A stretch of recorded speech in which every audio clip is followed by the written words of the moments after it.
Click. Welcome everybody to the Troubadour channel. This is Troubadour Talks, and today I have Paul Guay. I say it right? You did say it right. Yes. The Paul was pronounced perfectly, and the Gay rolled off your tongue. So Okay. well done. And this is so Paul, we actually met at a workshop years ago. You probably don't remember, I was in the audience. Paul is the screenwriter, co-screenwriter of Liar Liars, Heartbreakers, Little Rascals, and a number of other A.T. Gone with the Wind, Yes. also Citizen Kane I had a hand in, Yes. but Orson wanted the credit for that one. Eternally 22 years old. Yes. Have the spirit of a 22-year-old forever. Yes. Yeah. The face of a 23-year-old, Yeah. but the spirit of a 22-year-old. Yeah, and so I thought we would talk about like the work you've done. You've done poetry that isn't as known yet. Yes. That's what this channel's about. is Right. Getting your poetry read a little bit, because Right. I found some romanticist elements in some of the poetry that I really liked here. And, you know, everyone here knows I do, poetry on, this is the Defender of Romanticism channel. Thank That's God. the slogan. Yeah. And yeah, but one of the things I want to start with in the culture we live in today and how we experience art is a movie that, so I have to say, I'm like Liar Liar, I was a huge fan of as a child. Thank for you. a variety of reasons. One, I grew up with Jim Carrey. Mhm. I mean, you can't talk. What was he like as a dad? Yeah, exactly. Like, he was just an amazing father. He talked out of his butt, Mhm. and he won my heart and soul forever. That would do And it. yeah, that's all it took. And so, and he was in Liar Liar, he was a dad. Yeah. Right. And that's his whole thing, is coming of age. So we'll probably talk a little bit about that. Okay. Just because I loved it so much. And Little Rascals, I really liked as a kid. It was I remember my dad watched a lot because he watched this TV show as a kid. Okay. Right. So he saw the original short subjects that yeah. were made in the 30s and 40s, and Oh, okay. I thought it was the 50s. There was a TV show in the 50s. they recycled them because they were filmed as Our Gang, I think, and I think on television they were called the Little Rascals, or I may have that switched around. Okay. All I know is in IMDb it was like 1955 Okay. to some period was the Little Rascals. Okay. That's what I thought. I think that was the end of the period. I think Robert Blake was one of the kids during that period. Okay. Yeah. Yeah, but they were going for many years. Yeah. So it's been a show, and it's been remade a couple times. And one of the things when rewatching it as an adult just recently, like this last week, I found it, first off, it's adorable. Like those kids, like one, was it your initial idea to do it, or that you got pitched to write this script? We had heard that Universal was going to make the Little Rascals, and I guess our agent set up a meeting for us, and we pitched to the director what we would do with a Little Rascals film. I had never seen them growing up. I was a Three Stooges guy, but I'd never seen the Rascals, and my partner had. So I went out over a weekend and I rented a bunch of videotapes and saw a bunch of the Rascals shorts. I was captivated by Alfalfa. The kid who was and who played Alfalfa was a really multi-talented kid, the one with the spiked hair and everything, and he was great. And some of the other characters I thought were wonderful. So we went in and we pitched to the director, and she didn't hire us. She hired a team that she had worked with previously, so I guess she felt more comfortable with them. They turned in a script to Universal, and we were told that Universal did not love that script. So they came back to us, and we pitched for the second time, and we were hired on the second pitch. And we were told that I think Amblin's rights or Universal's rights to the characters were going to expire soon, and they had to make a decision whether or not they were going to proceed with the project. And it sounded like it was contingent on what our script looked like, and we were told we had, I think it was 12 days to write the first draft. And typically in Hollywood, it's 12 weeks for a script, so Yeah. it was fast. Yeah. So Yeah. Now, so you had this idea because you learned this. You had this like journey, which is typical in Yeah. Hollywood, trying to get your script sold, and so you got it done. Yeah. You didn't know about the Little Rascals. By the way, okay, the line. So the line, which I found so interesting as a kid, that AJ Ferguson, the race car woman driver, she says, "Is that a cowlick, or are you happy to see me?" Yeah, I can't And believe it. Like how? What did that even mean? I'm a kid. I have no idea what that Yeah, means. I had no idea what that means. And I looked at it now, and I was like, wow. Yeah. I wonder if they could do that in 2019 and 2020. Like, because that is... I don't think you're allowed to do comedy in 2019. 2020. So, yeah. Well, so that's what I wanted to ask you about is like, so I know you weren't an expert growing up with Little Rascals. but making it in the 1950s, making it in 1994, which is when you guys made it, Right. and then making, like, let's say we were to, like, you and I were to get together and make it in 2020 somehow. Right? Yeah. So what, do you think there's differences in things that's changed? Because the themes that I saw, and that, I thought it was adorable. The kids were amazing. I thought it was edgy as a screenwriter that you chose for this early one to break the two rules of screenwriter, of movie making, of don't work with kids, Right. and don't work with animals. Yeah. And you did both right away. Yeah. The first scene is like a dog, although I'm sure dogs are a little easier than some animals, but They're better with lines. they're better with lions. So anyway, you did all that. Yeah. But it seems like there's an edginess of this boys will be boys. I mean, they're rascals. There's like a little bit of fighting in it. There's, an anti-woman, although they come around to it. Yeah. But there seems to be a pro-boy theme in there. That's like just boys got to grow up. They got to get violent. They got to be rascals, that we may be seeing a backlash. And I'm just wondering what you might think about a remake, what that would look like, and if that could be done today. It's a good question. The short answer is I have no idea. But the hope was that since the boys at the end, they have the He-Man Woman Haters Club. And at the end, they still have the same club, but at the bottom it says Women Welcome. So theoretically, that's funny. And it also acknowledges the growth that they've gone to during the course of the film. If we made it today, we might have to have more characters like Darla, more girls. It's possible that there would be two competing clubs, the boys and the girls club, sort of a thing. But you're asking a question which there's a larger context for me, which is it's harder to get comedies made today because we used to make films. The film industry used to make films largely for the domestic market, and now people are they're hitting for China because that's where they see the big bucks is going. And there are certain genres of film that are seen as traveling better than other genres. For example, I think the Marvel superhero films, the Lucas films, things that are big action, big spectacle, big special effects are seen to translate better to foreign languages and cultures than something like comedy, which can be more specific, especially to the degree that it's verbal rather than visual comedy. So in general, it's actually harder to get comedies made. So that would be the first thing is, can we make this film in 2019 that's a comedy? It's a challenge.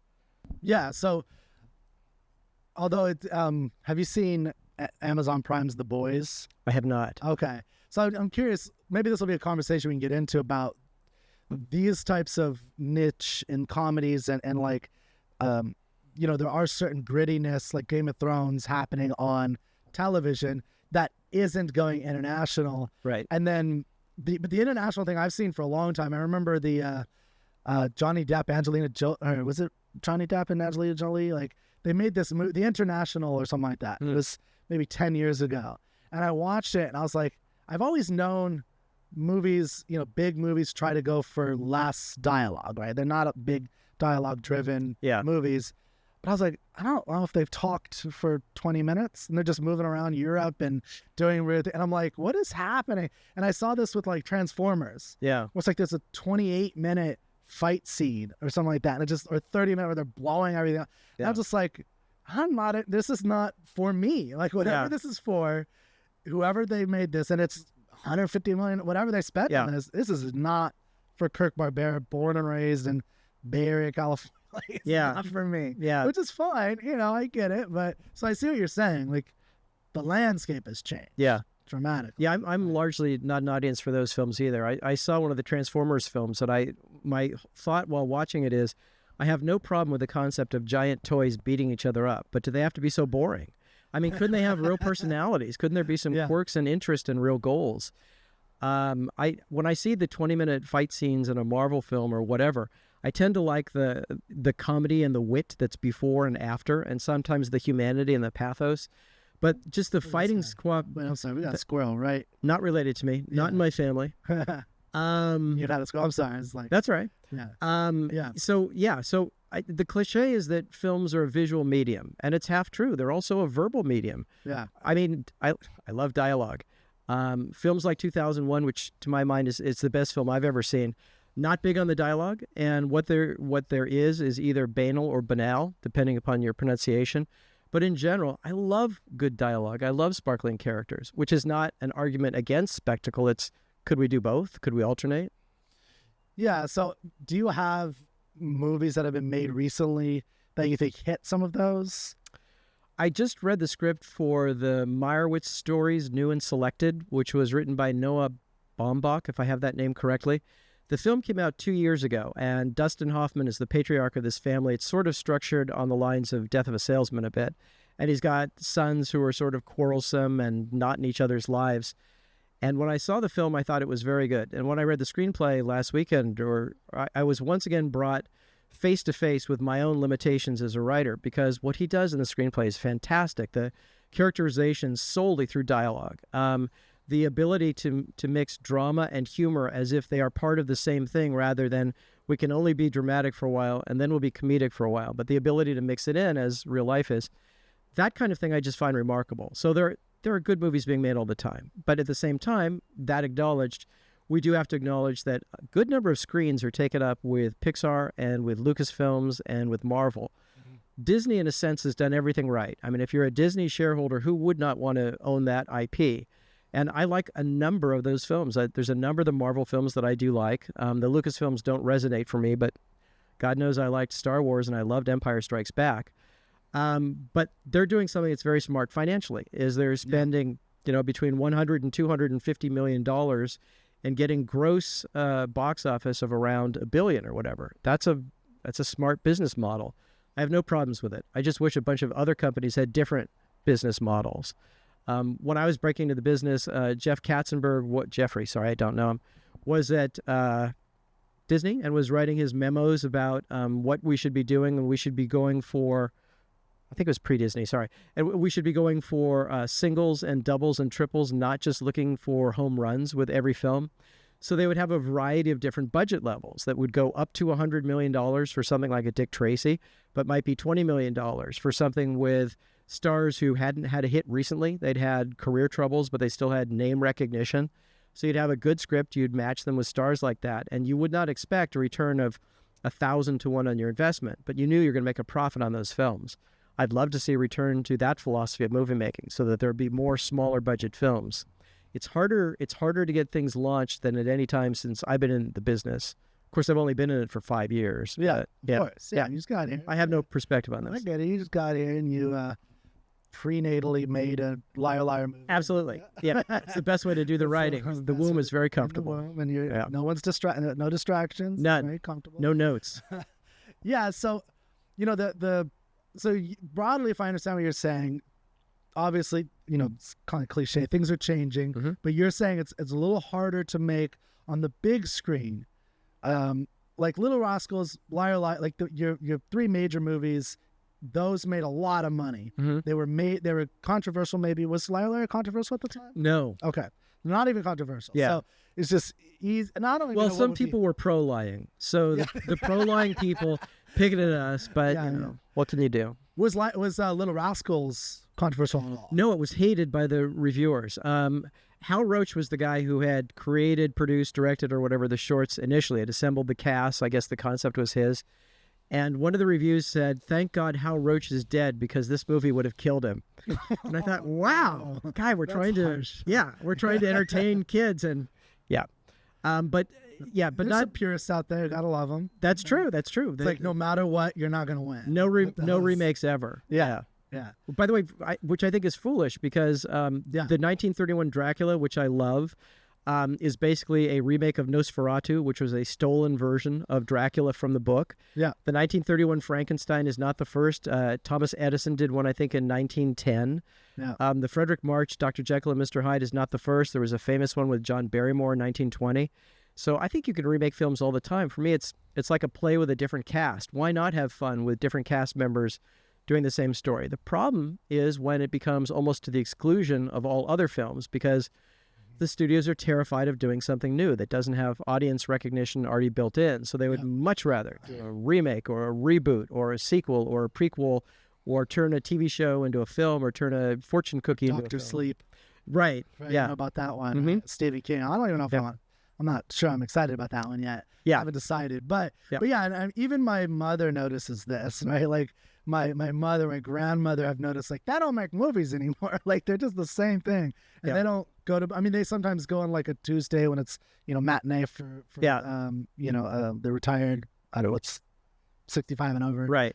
Keeps blanking on the name. Yeah. But anyway, and they'll see like some senior. Seniors. Thank you. Yeah.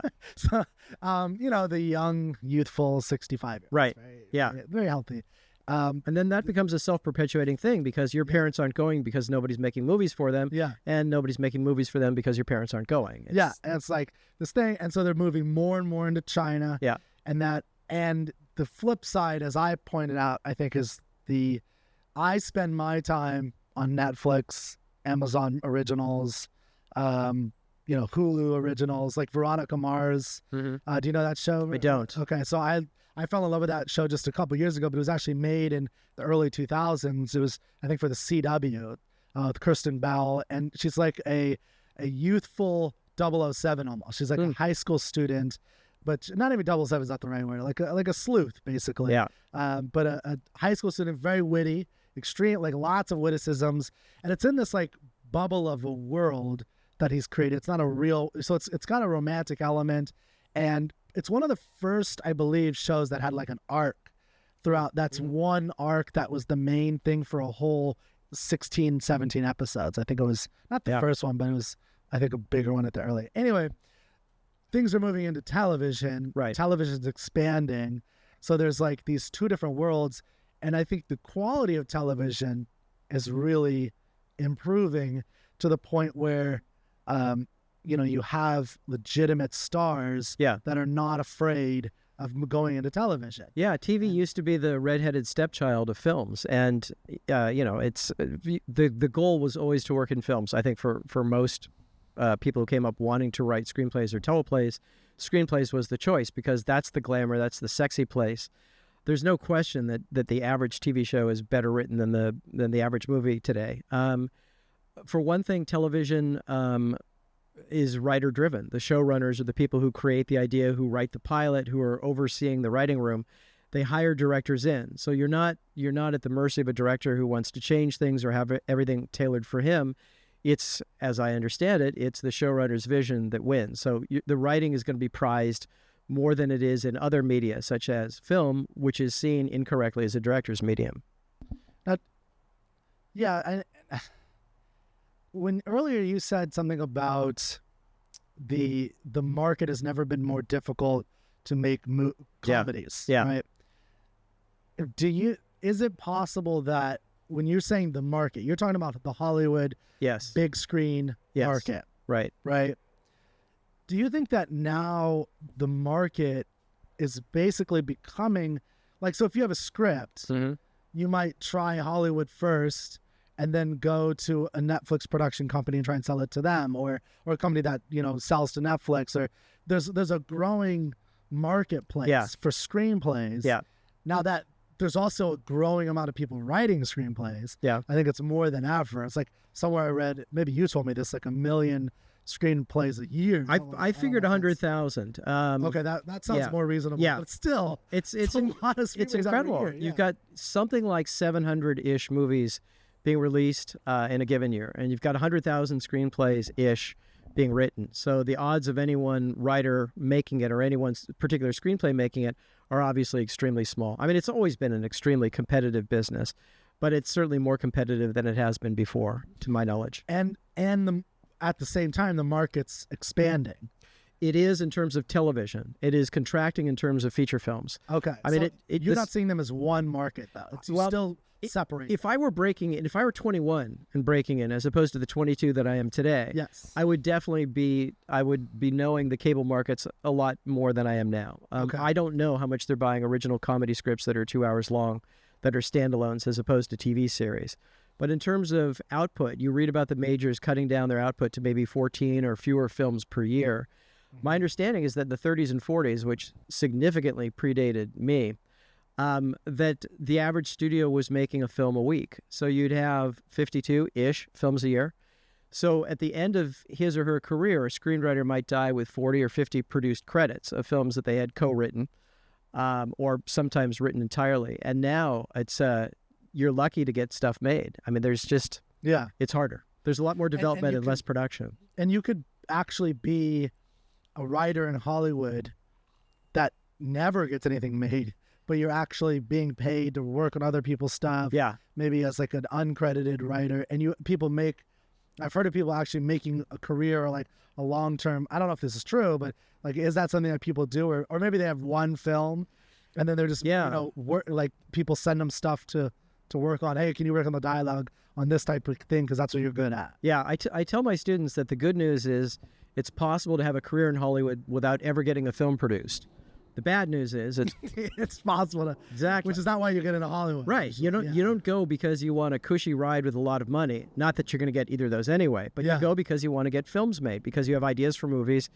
You know, a lot of us fell in love with movies as a kid, and we saw the movie theater was a place to leave the boring, mundane aspects of the real world and go to a heightened reality where romance is more romantic, sex is sexier, characters are more virtuous and more evil. It's the stylization that I think that's largely appealing, and it's being put into somebody else's power for 2 hours. The power of the writer, the director, the actors, cinematographer, all those people, is something that it is not even approached by television. Television has many other things that it does really well.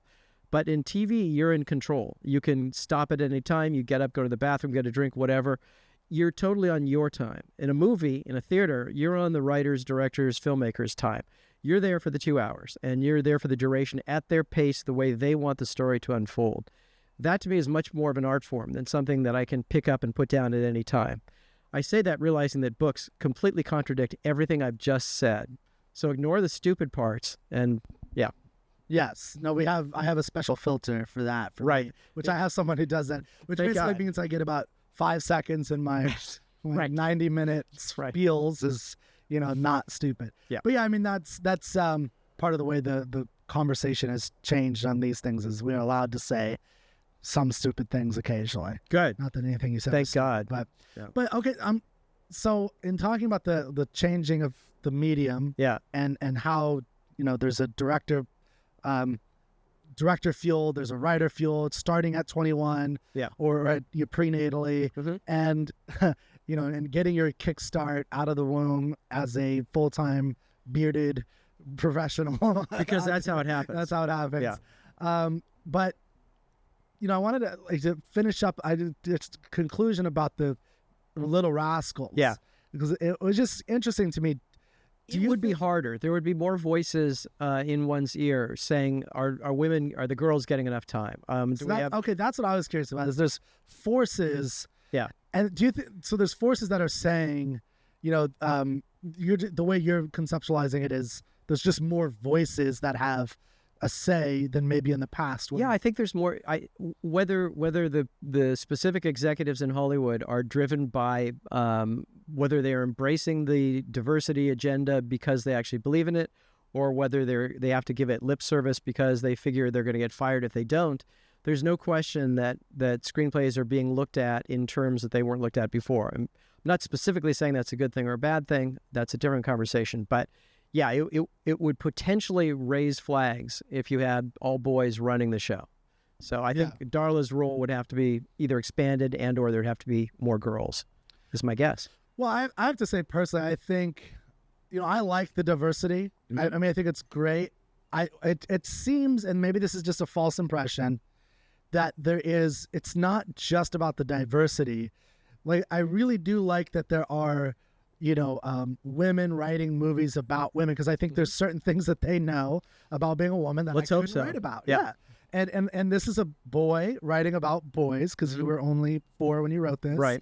And, so it's a boy writing about boys. Yeah. And it makes sense because, there's something about that's very boyish. It feels very boyish and being silly and against girls, and girls are icky at first, and then there's just the rascally thing, and parents getting away, and it's a fun, cute little, and they're all freaking adorable. They're so cute.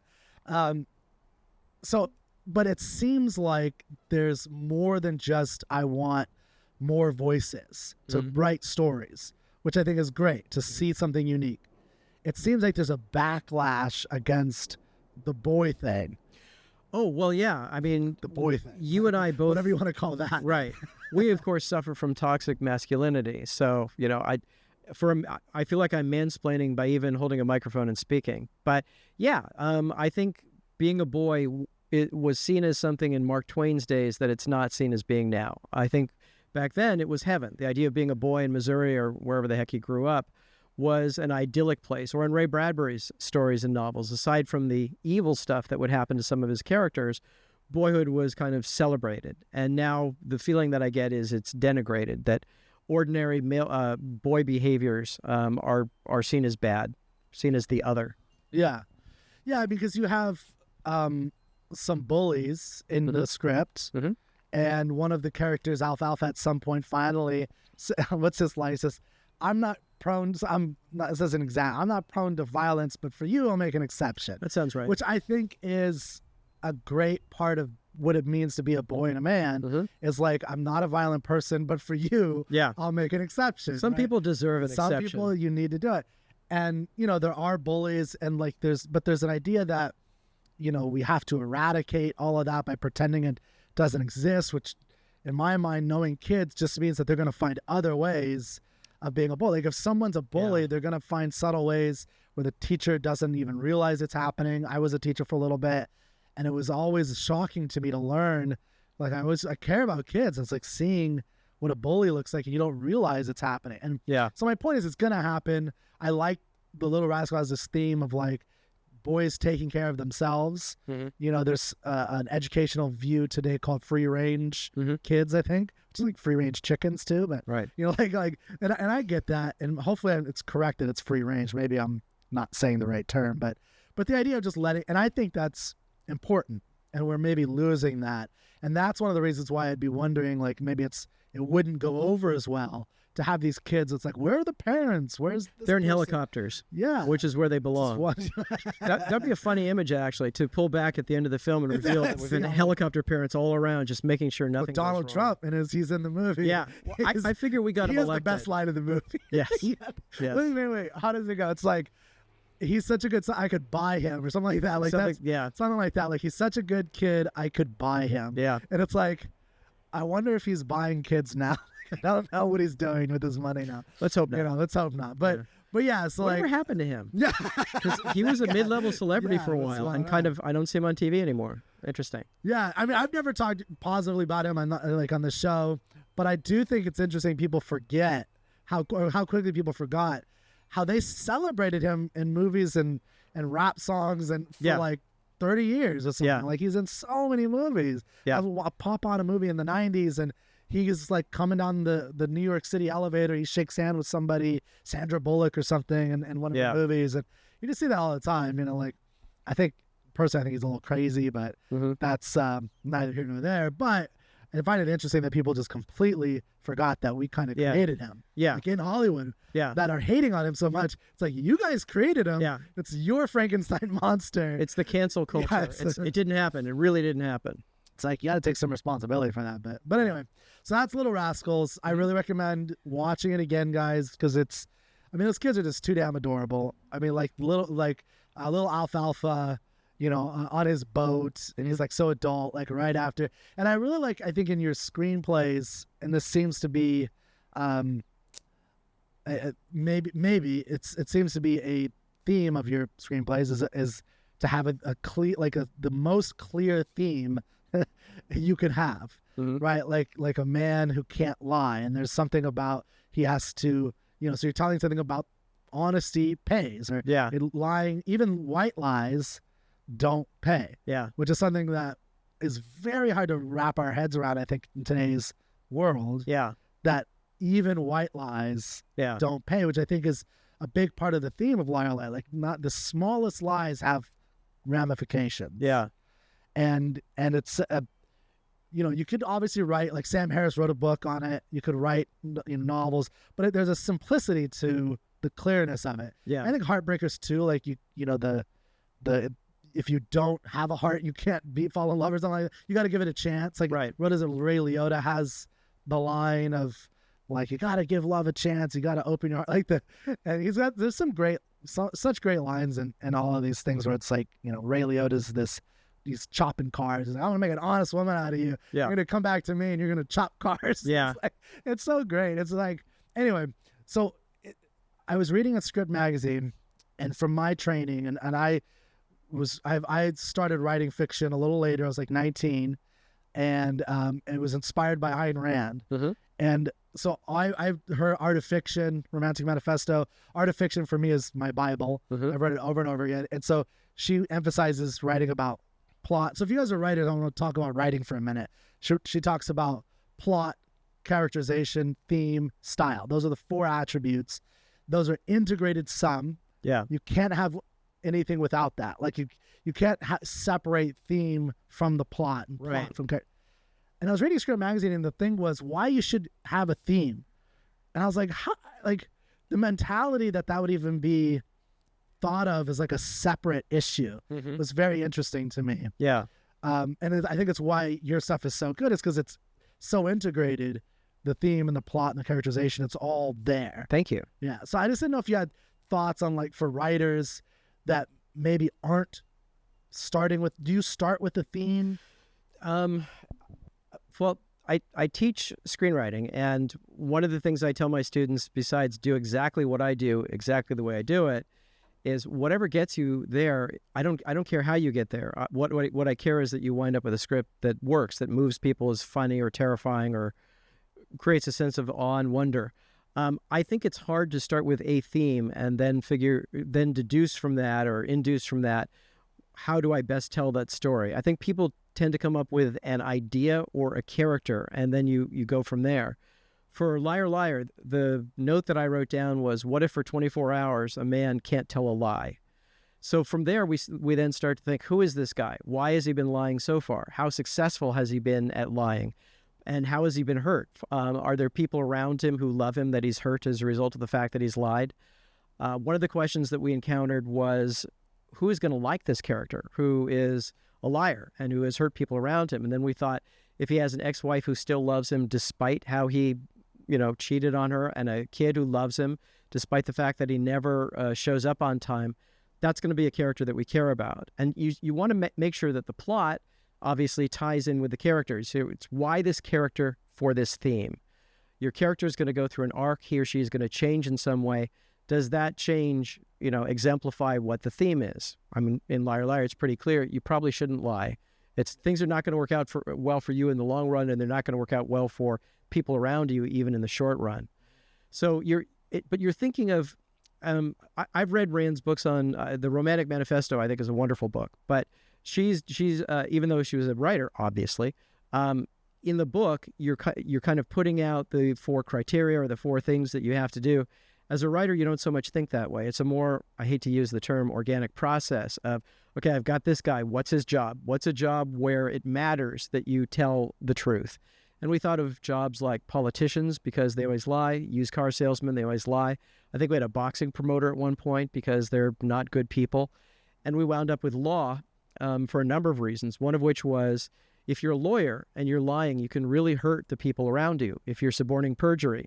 So we came up with the idea of a divorce lawyer, and he's one of his clients is undergoing a divorce, and if he allows her to perjure herself on the stand and helps her perjure herself, then she'll get full custody of the kids, and we reveal that she's an awful mom and that the husband/father who's not going to get custody is the great dad. And then you see very specifically, what are the wages of lying? The wages are going to be horrible. And that's the kind of journey you want to put your character through, where there's a real choice between, if I do this, I'm going to have more sex with a beautiful partner.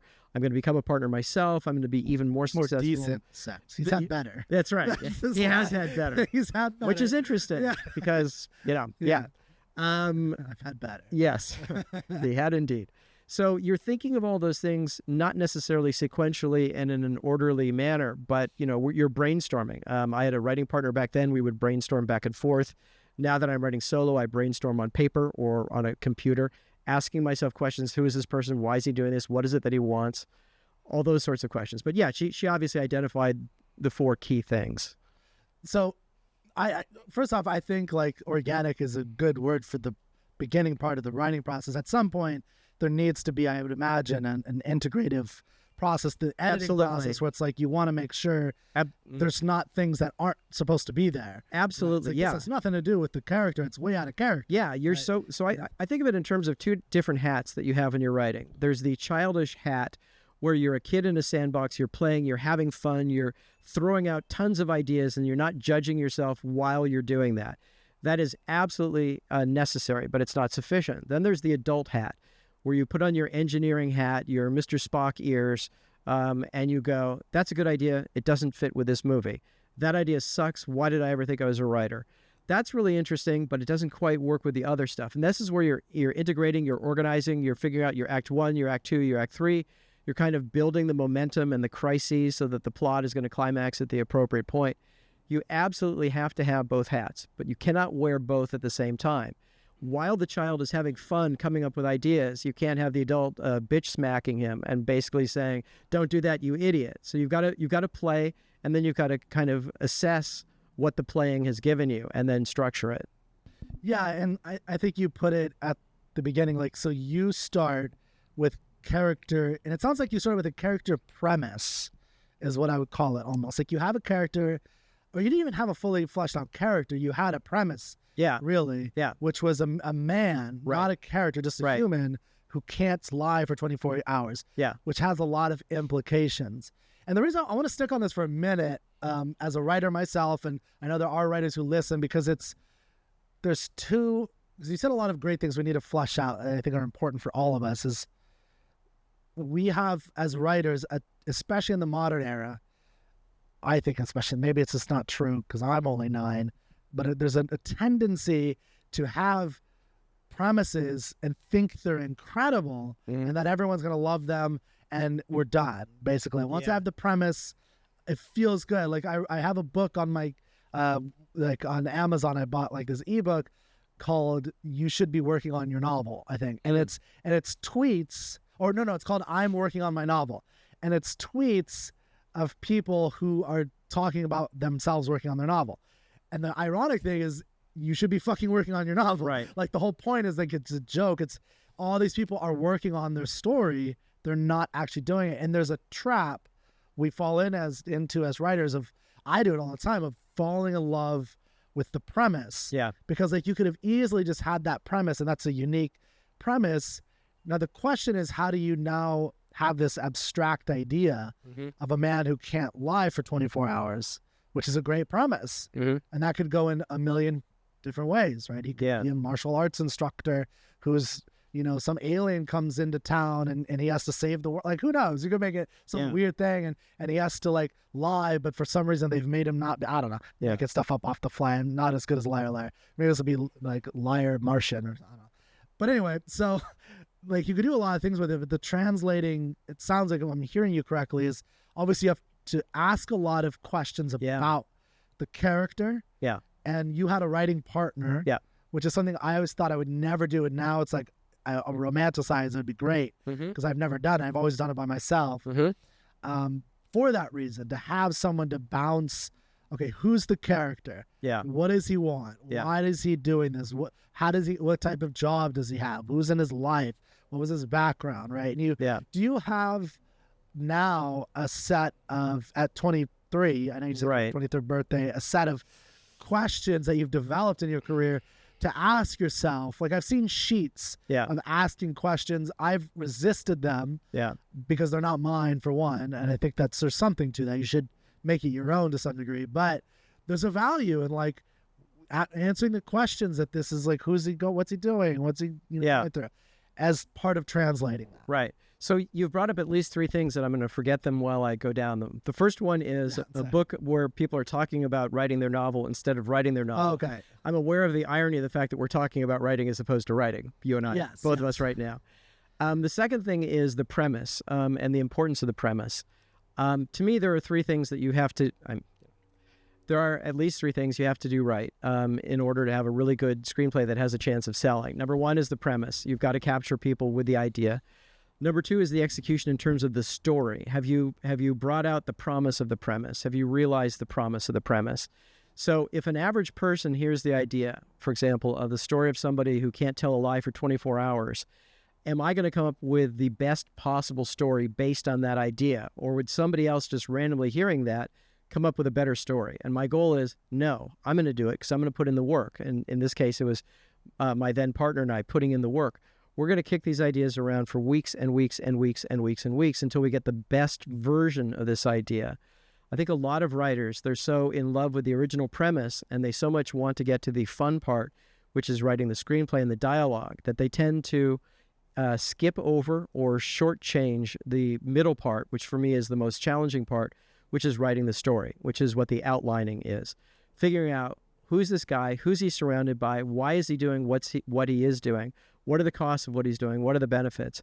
For me, there isn't a specific list of questions, but it's kicking these ideas back and forth. And the good thing about a partner is you have somebody who can disagree with you or who can show you that an idea of his can merge with an idea of yours and come up with something that's better. I'm sorry, I forgot the rest of the question. Oh, yeah. List of questions. So if a list of questions helps you, then by all means you should do it. Because again, there's not one way to do this. There's many ways to do it. I don't have such a list of questions, but I'll be asking, when I'm reading my students' work, I'll be asking logical things like, why is this person doing this? Why aren't they doing that instead? You've got to look for plausible human behavior. You have to have an idea that resonates, a story that develops from the idea that resonates. And then the script itself has got to be as good as possible. It's got to be taut and tight, and it's got to move fast. It has to have pace. Readers don't like to read, largely, screenplays. Very few people read them for pleasure. By readers, you mean like in the industry? Yeah.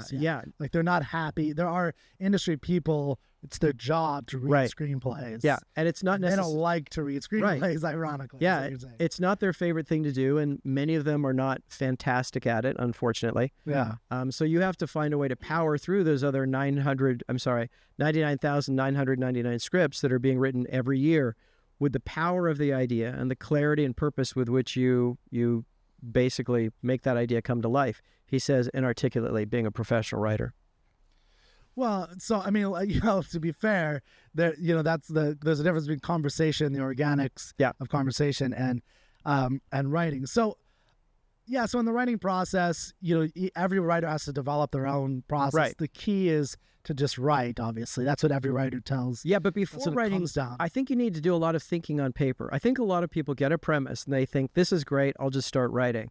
And that could work in a poem, it could work in a short story. My guess is it wouldn't work in a novel because you have so much more that you have to do. And in a screenplay, if you don't develop the story, you're going to get obnoxious readers like me who are going to read the screenplay and go, why didn't you do these 5 other things that are more interesting than what it is that you did?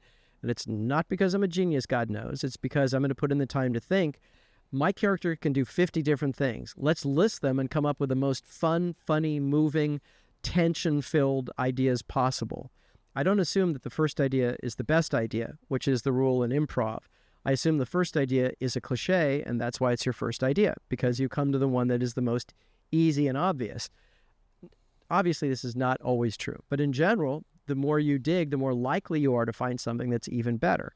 Yeah. At some point, you've got to stop. At some point, you've got to go, he's a lawyer. Now we're moving forward and tell the story. Yeah. Otherwise, he becomes like an astronaut. Right. Yeah. You're in the future. Yeah. It's a space travel. You don't want to have a million possibilities because then you'll never start. But most people have the opposite problem, which is they have one and only one idea, and they can't see there are many ways to do that idea. For example, I have a student right now who is writing an outline about 2 people who are stuck in an elevator. And there are so many stories that you could tell about 2 people stuck in an elevator. There are so many genres that you could tell that story in. The possibilities are endless. So I'm encouraging that particular student that there might be various other ways to do it than the one that he's come up with first.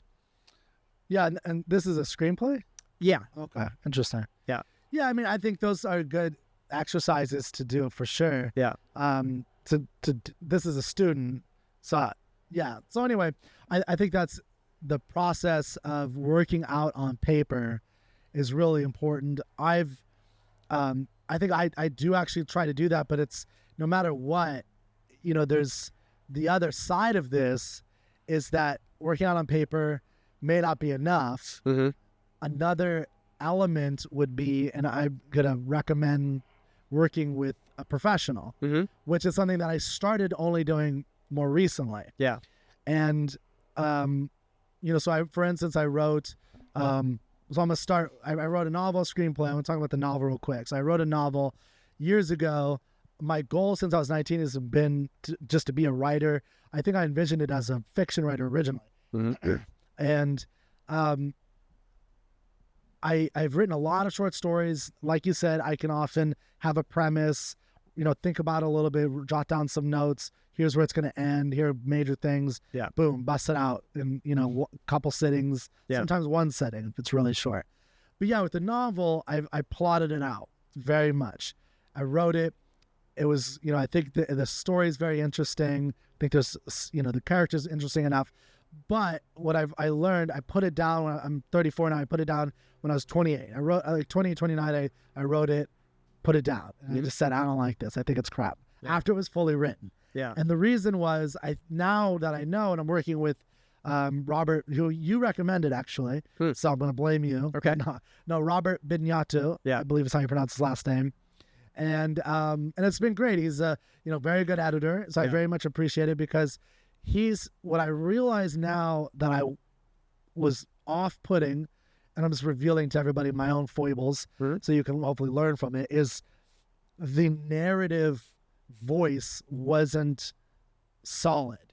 So I was attempting to do a third-person omniscient voice, and it had the effect in this kind of genre thriller of bouncing in between the heads of various characters within a scene in a very jarring way. And he helped me by cleaning it up. And that, I've learned a lot about trying to control narrative, which it's not. So my point is that there's so many layers to being a writer, where it's, there's everybody has an idea, I think, for a book. Yeah. So one thing, whether they're a writer or not is a different question. Right. But I've learned that just going to film school, even before that. I tell people I'm a writer, and like, I have an idea for a book, right? I got an idea. I bet you get this all the time. Paul, I got an idea for you, right? All you got to do is fucking write it. Yeah. We'll split the money 50-50. Yeah, it's like, I got an idea, right? Yeah. Which, I always love that.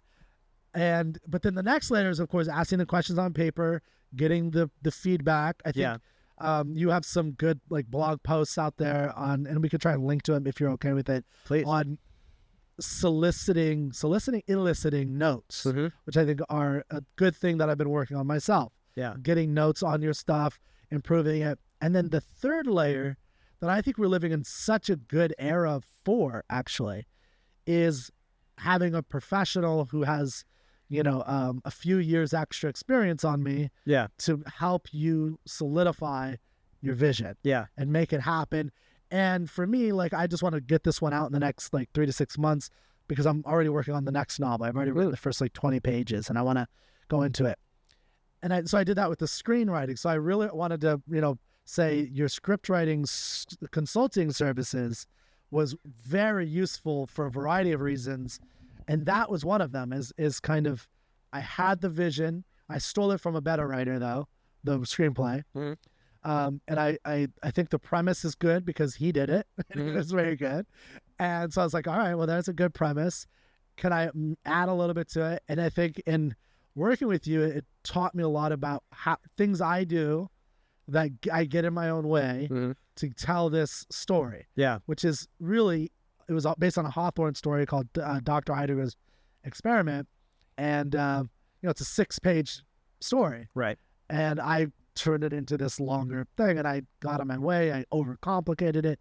But it's very hard for me to see all the elements that I do without sitting down for a really good, intense session with notes and things like that. Yeah. So there's 3 layers, which I think is simple. There's the pre-writing phase, the writing phase, and the editorial phase. Right. And that's really what we've been talking about for 20 minutes. Yeah. And it's very, every book talks about those 3 phases. Yeah.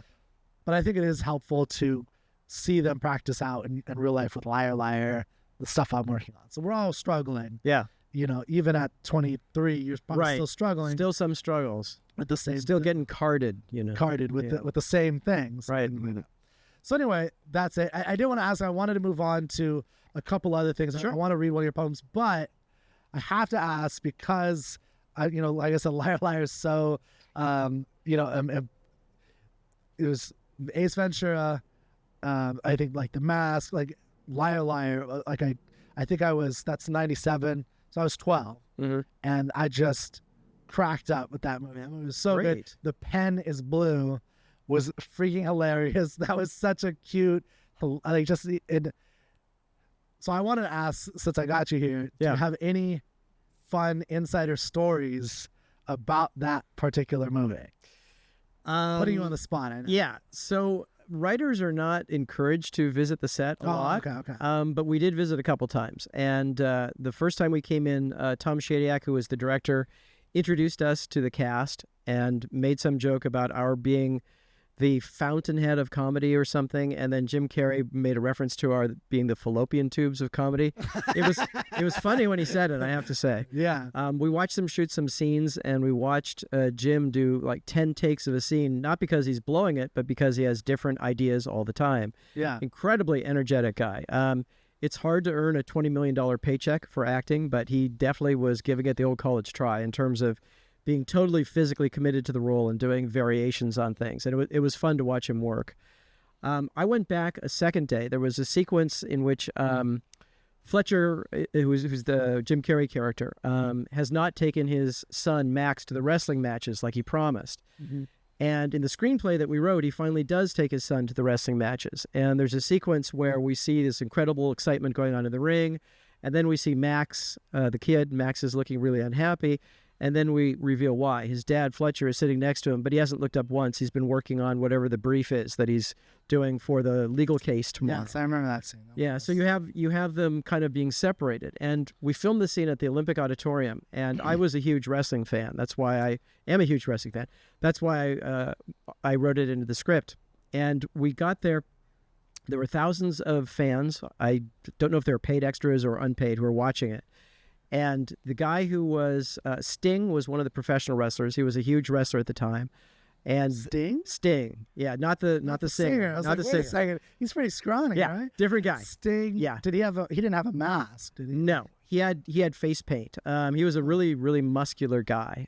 Became a huge star for a while. And a guy named the Big Show, Paul White, who was Big Show, I remember. Yeah, he's like, heard of. He was a huge guy. I shook his hand, and my paw disappeared into the monstrosity that was his hand.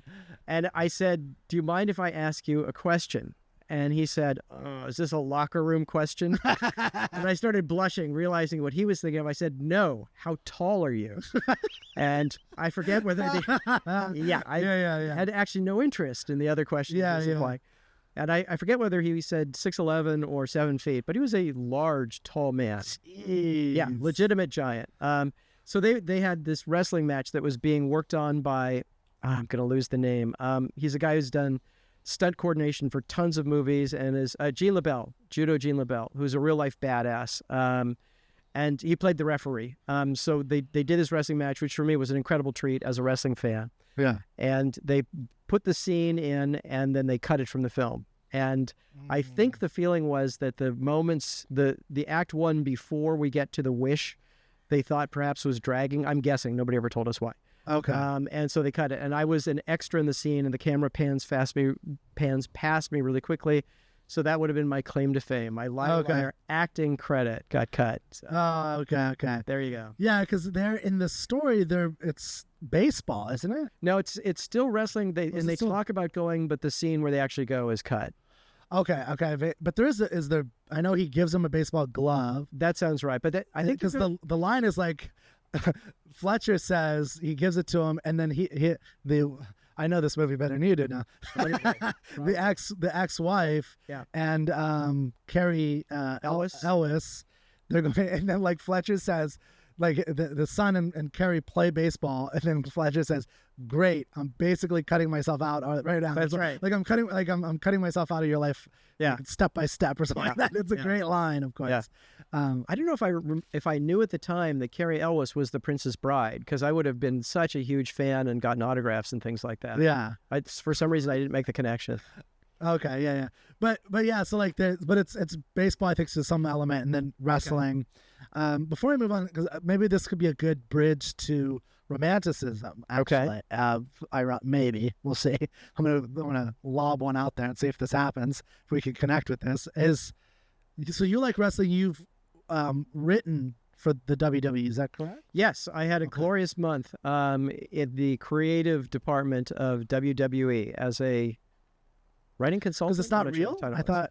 Of course it's real. Okay. So it's as real as Hamlet. Like, yeah. It's yeah, I'm told there are elements of professional wrestling which may be scripted. Some elements. Yeah, some elements. Yeah. Although, to be fair, there are some dangers. Like, I've seen those guys, and they, like, did replays of this guy landing on his head. I'm like, they may have practiced that. Yeah. They fucked it up. Oh, it is incredibly that's scary to land like that. Yeah. Like, there are people who have done other sports like football and mixed martial arts who go into professional wrestling at the end of those careers.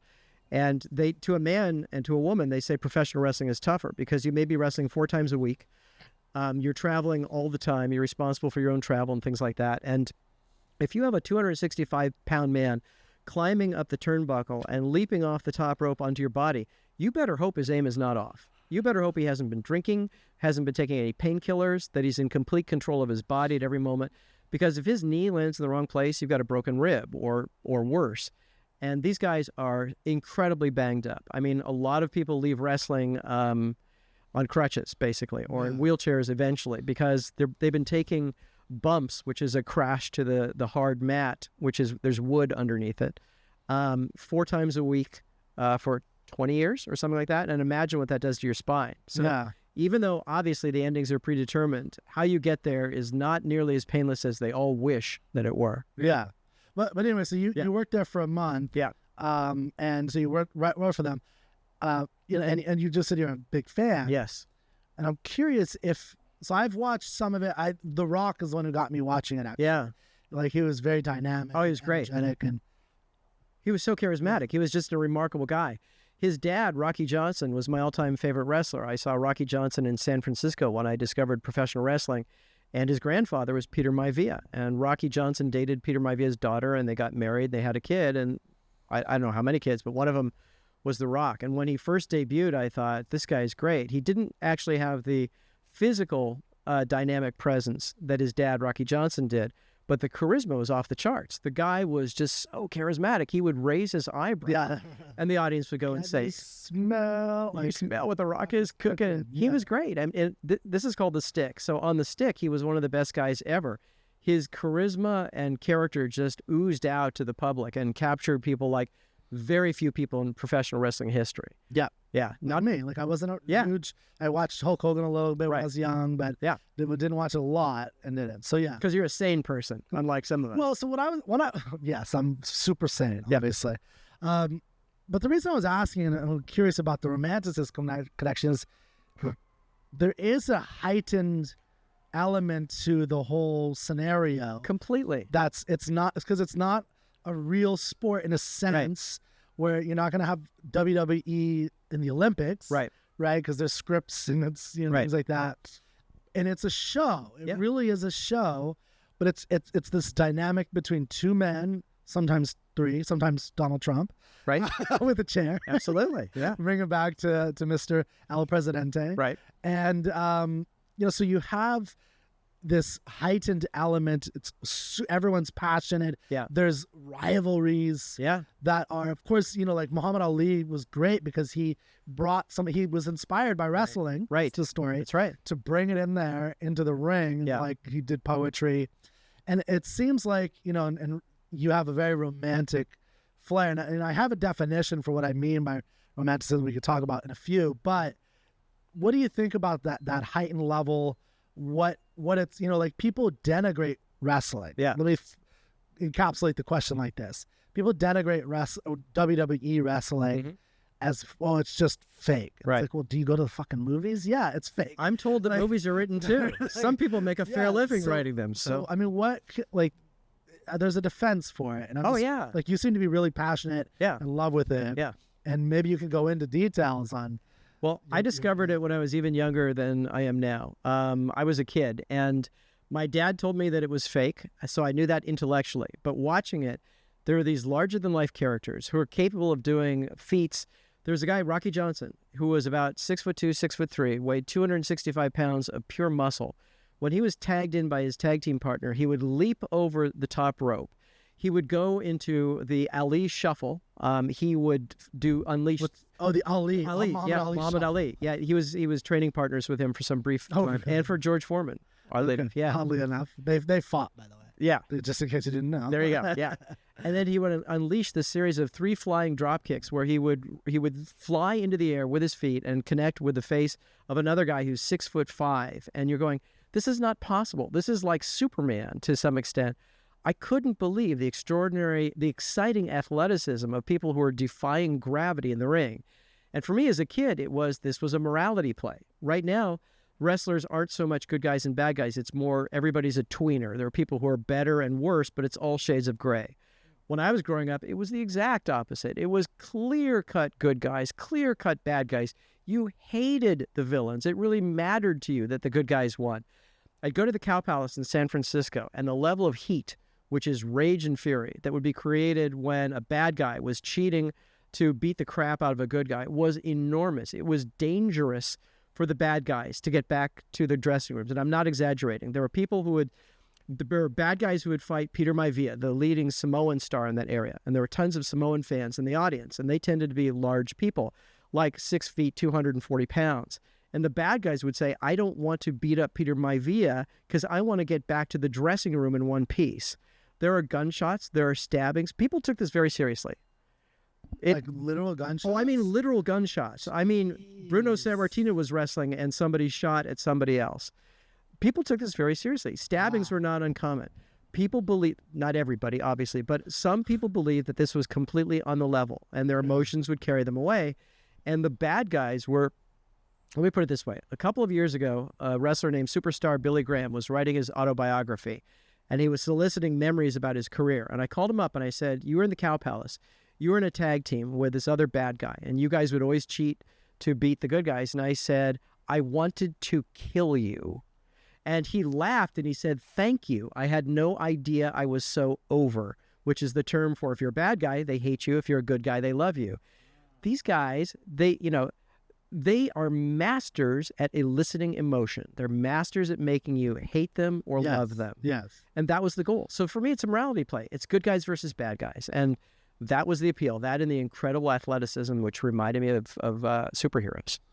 Yeah, so it has these very heightened elements. You're arguing, and I think this, from a little I remember, like there was this one guy, Kane, who was this and he had a mask. Yeah, and he was this monster dude, and he's a libertarian and he's a mayor. Did you know that? Oh no, I didn't know. Yeah, he got elected mayor recently. Okay, well, good for him. Yeah, I mean, I'm sure he's a nice guy in real life. He spoke at a FEE conference that I went to, the Foundation for Economic Education. He was one of the main guys speaking. Yeah, main guys. Yeah, all right, I like it. Good for him. Yeah, I'm sure he's a gentleman and a scholar. I have no doubt. Yeah, I remember there's a famous Jesse Ventura quote about politics, where he equated politics to wrestling. Yeah, which I think is probably the most accurate statement of the 20th century. Is the idea that it's just these people debating and yelling at each other, and then behind closed doors they're just kind of hanging out and smoking cigars and drinking. And look at the worlds that Donald Trump has succeeded in. So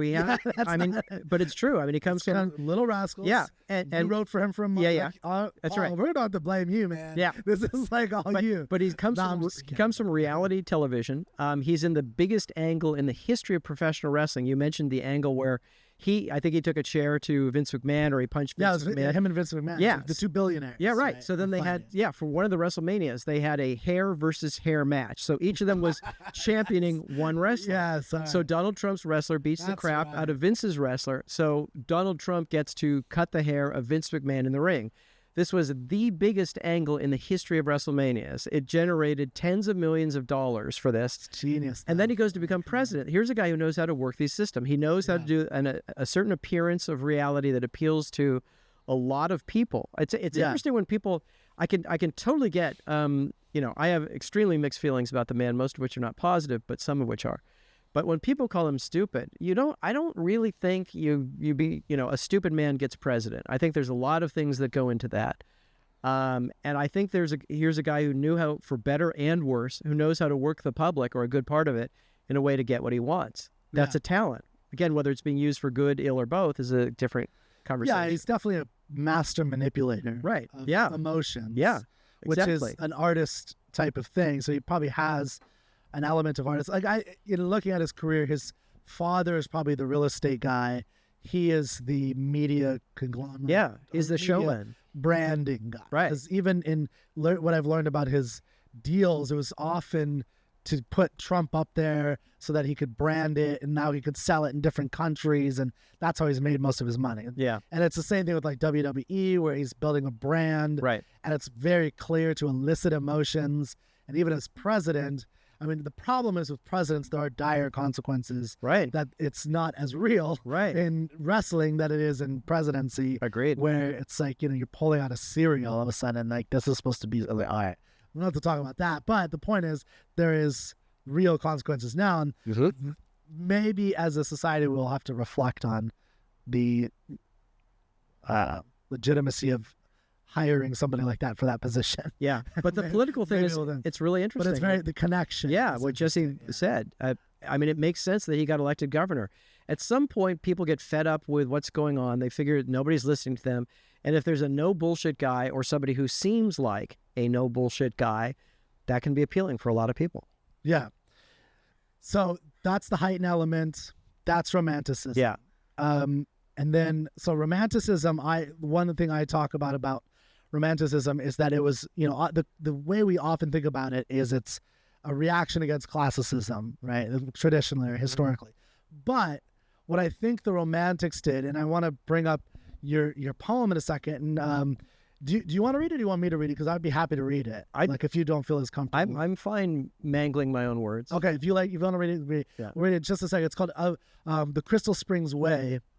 And there's a couple elements, like the cliche elements of romanticism is it's nature, it's the individual, right? And but the other elements, and I think Rand pointed a lot of this out in Romantic Manifesto and things like that, are it's emotion driven, the emotion of an individual. It's the inner world. So a lot of the romantics were like, I talk about Wordsworth a lot, but there were Goethe, in the Werther novel he wrote, and there's a lot of them that were building up to this, that they just kind of went into their own consciousness and just wrote whatever they felt with the goal of expressing it as clearly as possible, I think. And I think and then of course what happens when you have intense emotions, right, like about suicide and unrequited love, and you don't feel it lightly, you feel it intensely, and they put it in this grand sense, and it gets this big emotions, and so you get a heightened, exaggerated sense of the world. Whereas with classicism, what they were doing, the poets, which were very great poets and great playwrights, and they were saying the classics of ancient Rome and Greece, Greco-Roman times, they had the connection to nature that we need to just understand and replicate in our own way, basically. Okay. So it's like the difference is I'm observing reality and feeling this passion that's maybe subjective to some degree, versus I'm going to look at them and see how they did it and then translate that into some, 24 play that takes place in 24 hours, has certain, simple characters that's based on a classical story of Ariadne and Theseus or something like that, and, going through the maze, like just something basic that they would do, versus like a lot of the stuff we have today is, I think, evolved from romanticism, and the heightened stuff. And we could talk about that,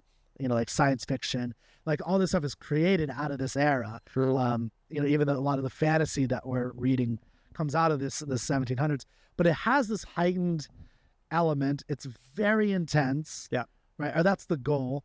And it tends to be about nature. And I think the reason it's about nature, because your poem has some nature elements, which we'll talk about. I like to set it up a little bit so people, because they're not used to listening to poetry. Okay. And so I try to set it up a little bit and then let the words try to have it.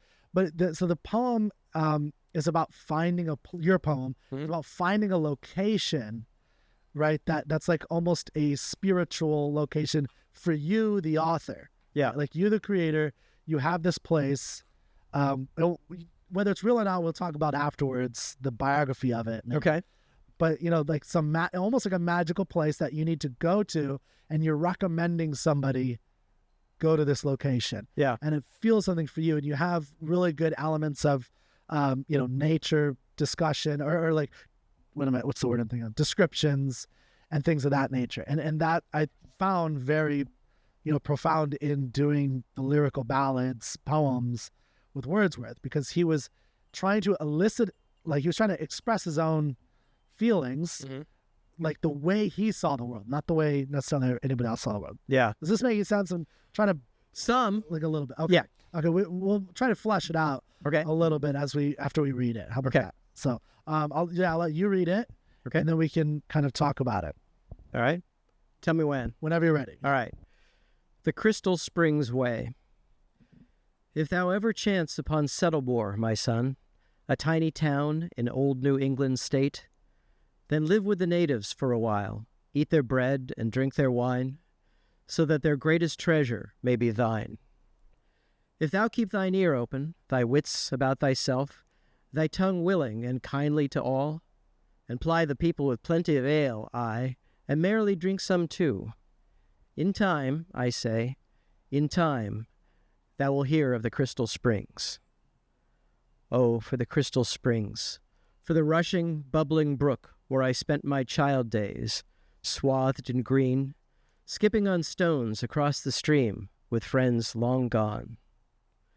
The Crystal Springs, plates of ice in the white of winter, sun-kissed waters beckoning dappled boys in summer, where I went when I was lonely to be with liquid thoughts, where I plagued myself with growing questions, with who and what and when and where and I, where I proposed joint life to the girl I loved so many years ago, where the questions stopped. Ah, the Crystal Springs. The old order has passed, yet the water remains, always changing, always the same. New feet leap old stones. My friend, go. Go and find the Crystal Springs, where the child that was me and the young man I outgrew, where I spent the happy days of my life. Very nice. So Thank you. that was very good reading too. Thank you.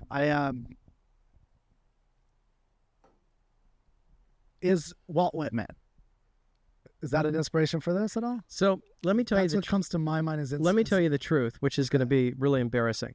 So I wrote this when I was 17, and I've written maybe 1,500 poems, and I don't have a specific memory of what led to this poem. But my grandmother, her house was on Crystal Springs Way, I think, in San Mateo, and I like the name of Crystal Springs. And there was something about the notion of an Edenic place that probably never really existed, that called to the narrator, and the idea, obviously, of a lost boyhood, summers that are no longer there. The wistfulness of that kind of appealed to me. Yeah. So I think that was it. Okay. So do you have poets that have, because I saw some E.E. Cummings. Yeah. Like it seemed like you went through phases. Yeah. In reading your book. So it's like there's definitely a voice that's Paul Guay. Yeah. But it does seem like, rightfully, I think this is what it means to write literature, is you're writing in a canon, and you're not the first person born. Right. Which I just did a poem by Wordsworth called Expostulation and Reply, which is about this. It's in lyrical ballads, and he's on a gray stone. This is why, like, there's some romanticist elements that I'm seeing. It's like there's something about contemplation here that reminded me of Wordsworth, and there's something about like Whitman's style and the Song of Myself that I felt in there too. Those are the two things that I'm seeing in that poem personally. Now, this may just be me because I'm heavily reading that. Yeah. And, often those things are filtered through, the things that you're reading currently. Yeah. But I do think there's some of that where you're, so I like the connection to Eden. So this Crystal Place isn't Crystal Way. Crystal Way? Crystal Springs Way. Crystal Springs Way, yeah. Is not a real place. Yeah. It's a place that we have to find, which has an implication that the purpose is looking for it. Yeah. Right. Yeah. I mean, I think most of us nostalgicize our past to some extent. We tend to remember more of the good things than the bad things. And, I can't. Wordsworth. Yeah. Children Abbey. Yeah. Right there.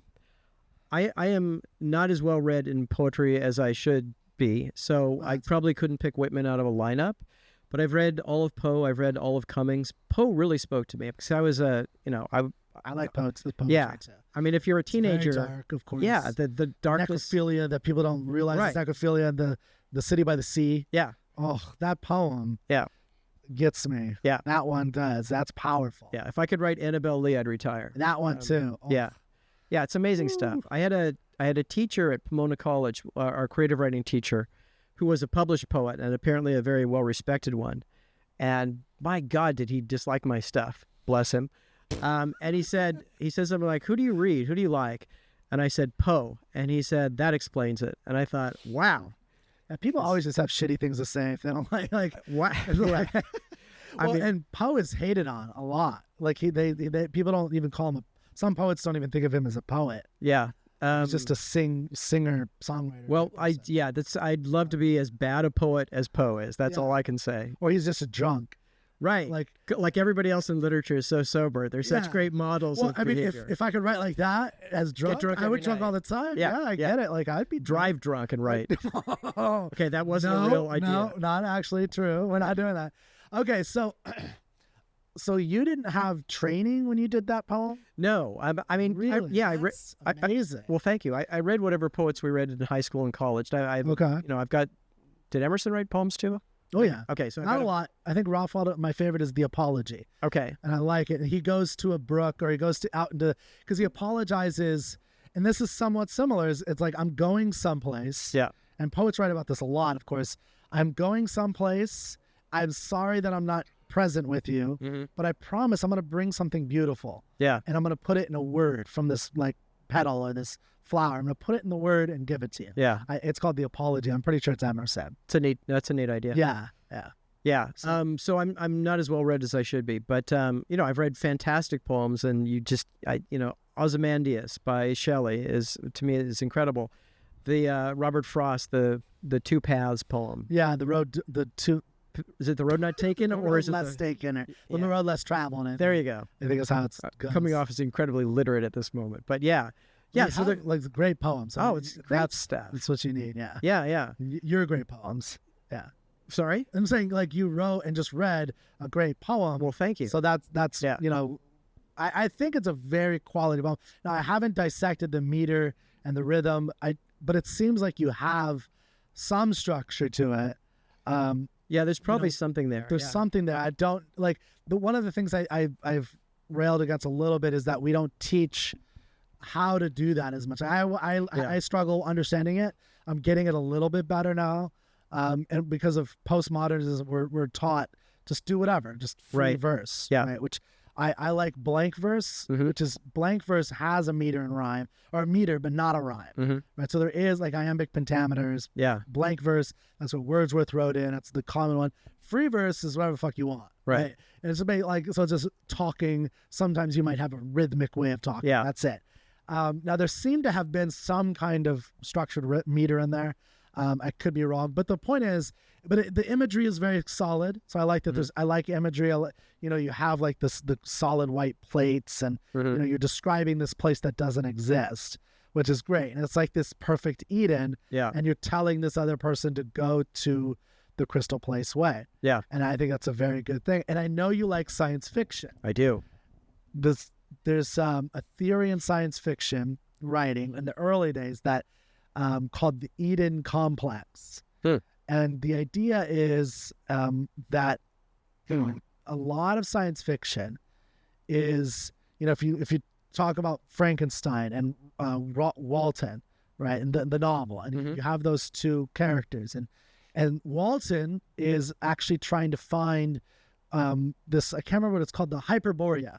Okay. That's what he's the sailor, the captain of the ship. Yeah. That Dr. Frankenstein comes to. Yeah. And this, of course, is the birth of science fiction. Yeah. Usually considered. And he's trying to find Hyperborea, which is basically the view at this time was if you went north enough into the North Pole, you would eventually hit what essentially would be like an Eden. It'd be like this perfect paradise of beauty and whatever. Right? Yeah. This perfect place that the gods would go to. And they thought it actually existed. He was trying to go there. And Frankenstein had a similar view, not of Hyperborea, but that he, through science, so again, through like geography exploration, acquisition of knowledge, Walton could find this location. Yeah. Frankenstein, Dr. Frankenstein, through the new, I don't remember the terminology they had, but like that guy had just a couple of decades before. I'm Galvanizing the frog. Thank you for saving me. I'm not coming across very scientific.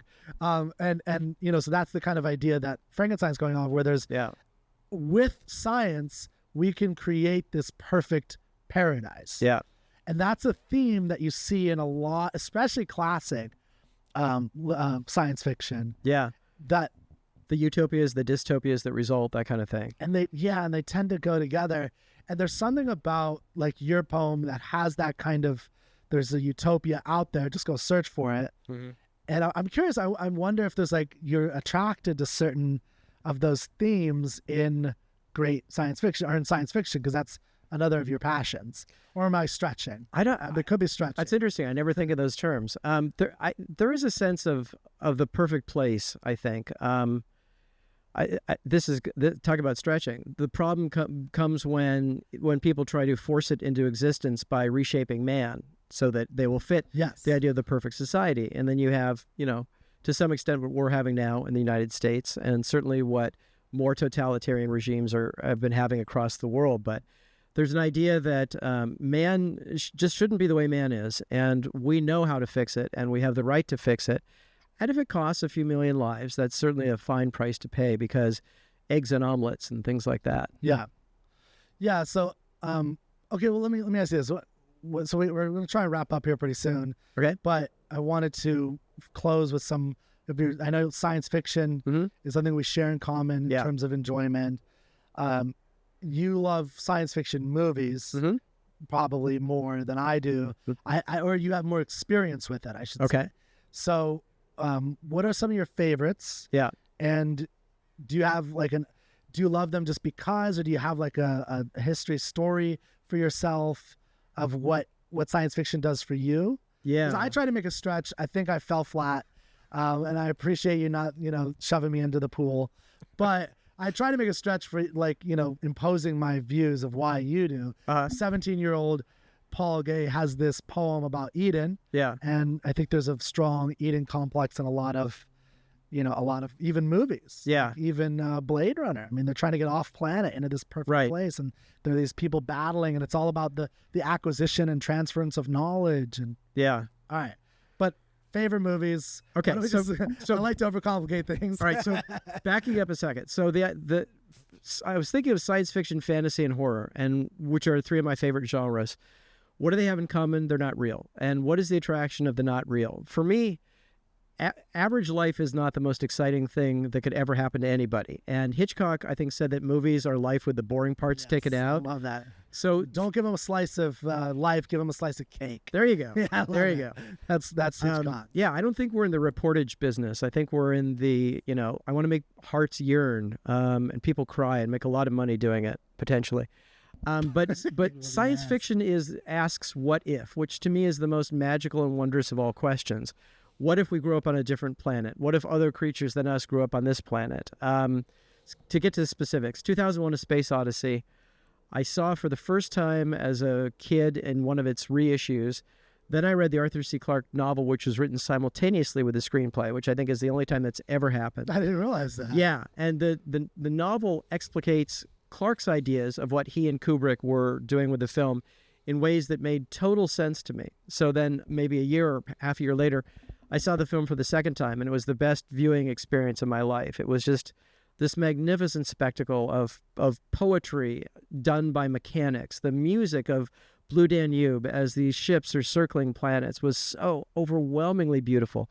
The way of telling the story almost non-verbally, but not like a Transformers movie, in a way that is poetic, mysterious, and taps into our mythological yearnings of how did we come to get here. It was unprecedented and remains unequaled. And As a Randian, I should hate the movie because it implies that there are creatures much better than man and that we wouldn't be man if they hadn't helped us along and helped us end our childhood. But as a person, it's by far the best film I've ever seen. Wait a second. So I hear that all the time. So I do want to defend one thing for Rand. So she did do a good job of separating, like, if you love a movie or something, it's okay. Yeah. You are a person. Yeah. So there were stories that, for instance, she didn't like the theme, like Dostoevsky. She thought he was the greatest writer of all time, basically. Right. But then she thought he was like digging into horror things. The malevolence that made her cringe, but she thought she appreciated his master. So she separated, like, you could disagree with the theme of what they're trying to get across and still find it to be one of the greatest works of art. And I do think you're right. And I think she would agree with you, by the way, because her theory of movies was interesting in Magic Manifesto, where she said her favorite movie and the greatest movie is a movie by the Fritz Lang called Siegfried, which I've never seen yet. I want to see it. It's like a 4.5 hour movie. Oh, that's right. His telling of the legend. Yeah. Okay. Legend. And she said it's beautiful and perfect. Yeah. But for some of the reason you're talking about with 2001. Yeah, but who's Kubrick? Kubrick. Thank you. That he does, where it's visual. Yeah. Because she says it's a visual medium. Maybe this is how we can end, because I wanted to talk about the auteur theory briefly, at least. About, if that's okay. Oh, I'd love to. Could we have a couple more minutes? Yeah. Are we okay on time? Okay. Yeah. About what film is and how is. So Rand's view of she liked it. That was all visual. There's really no dialogue or very few dialogue. Just like I think Kubrick does this brilliantly. Yeah. Where you get there's how, and it's like silence, and it just fills, but he fills it. Right. Like, and there's meaning besides how, and even I say it now, I'm shivering a little bit.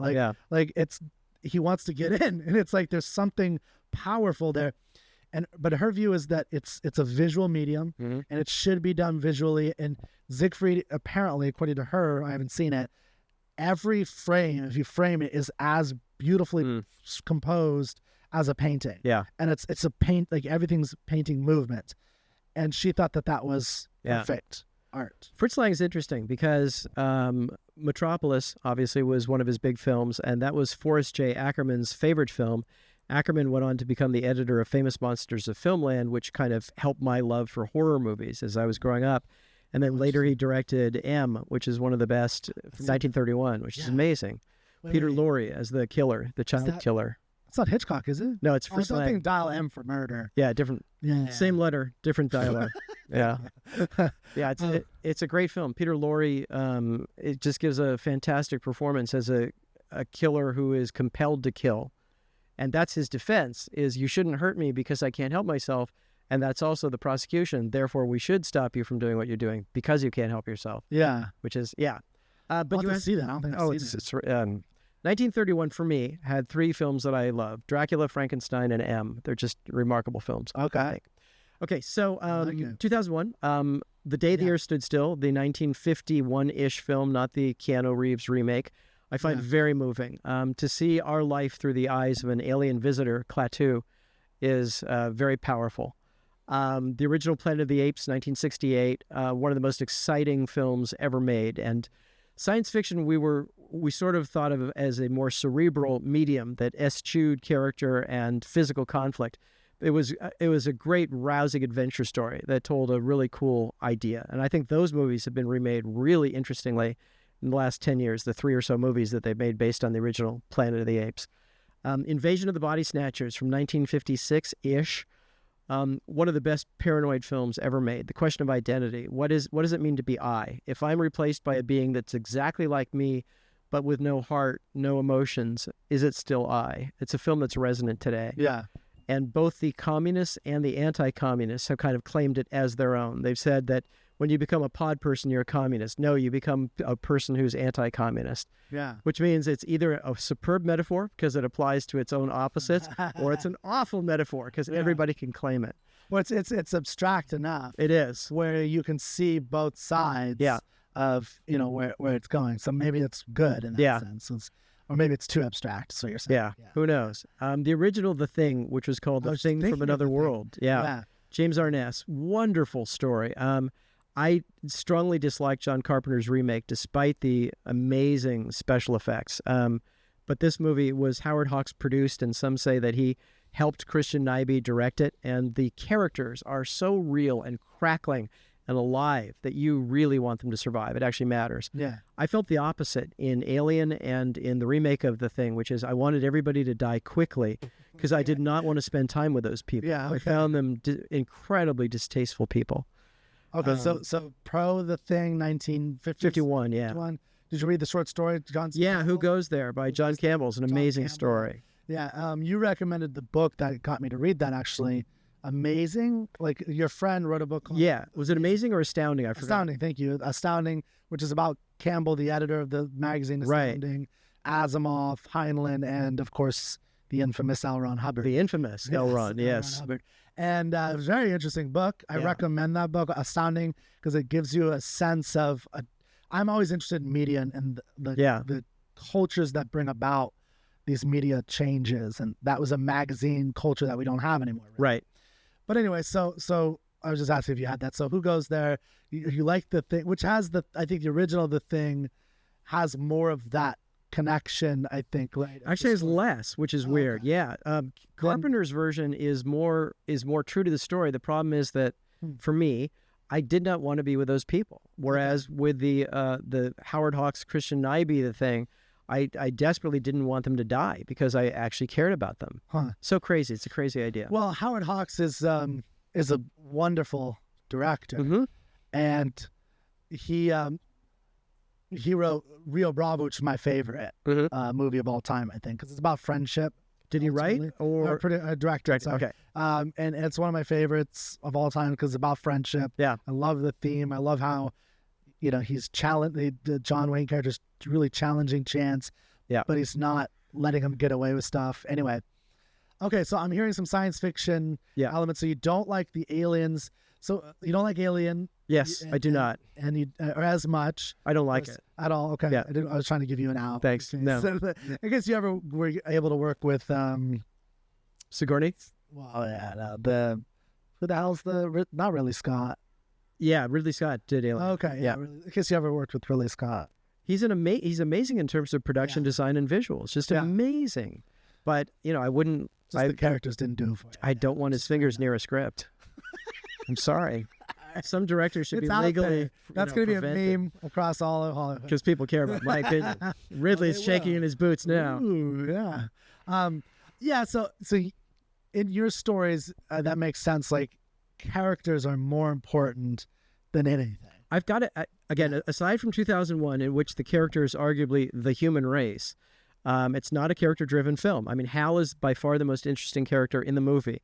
But it's one of a kind, and it's not a model for other films. In general, if I don't care about the people, why do I care about what's going on? Yeah, no, and I definitely get that. And then, so that for science fiction, you like the what if idea that it's asking a certain kind of question. Yeah, and also somebody like Robert A. Heinlein. I mean, you could grow up a young man by reading his so-called juvenile novels. Rocket Ship Galileo or The Rolling Stones or Tunnel in the Sky or whatever. I mean, he has a code for living that I'm sure most people today would find appalling because he actually has opinions and he doesn't think masculinity is like the third most interesting gender.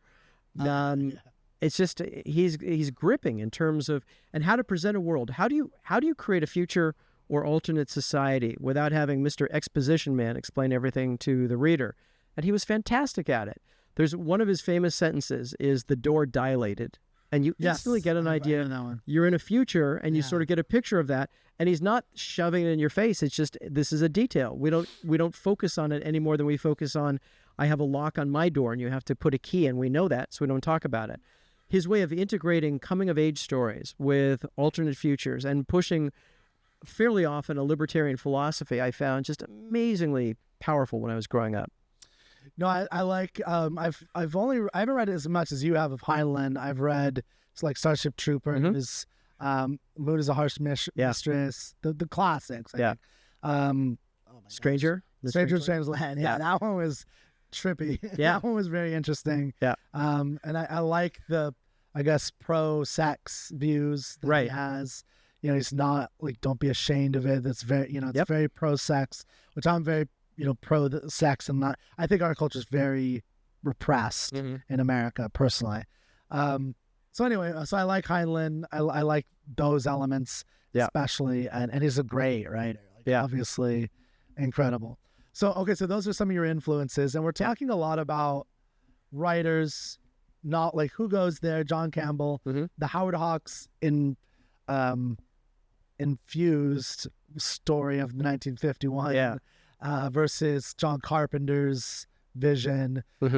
So that leads into our, how about we do our final question? Yeah. The auteur theory. Now you wrote some stuff about the auteur theory. Yes. I've done shows with other filmmakers on, and we talked about the auteur theory. Why don't I you sum up your views?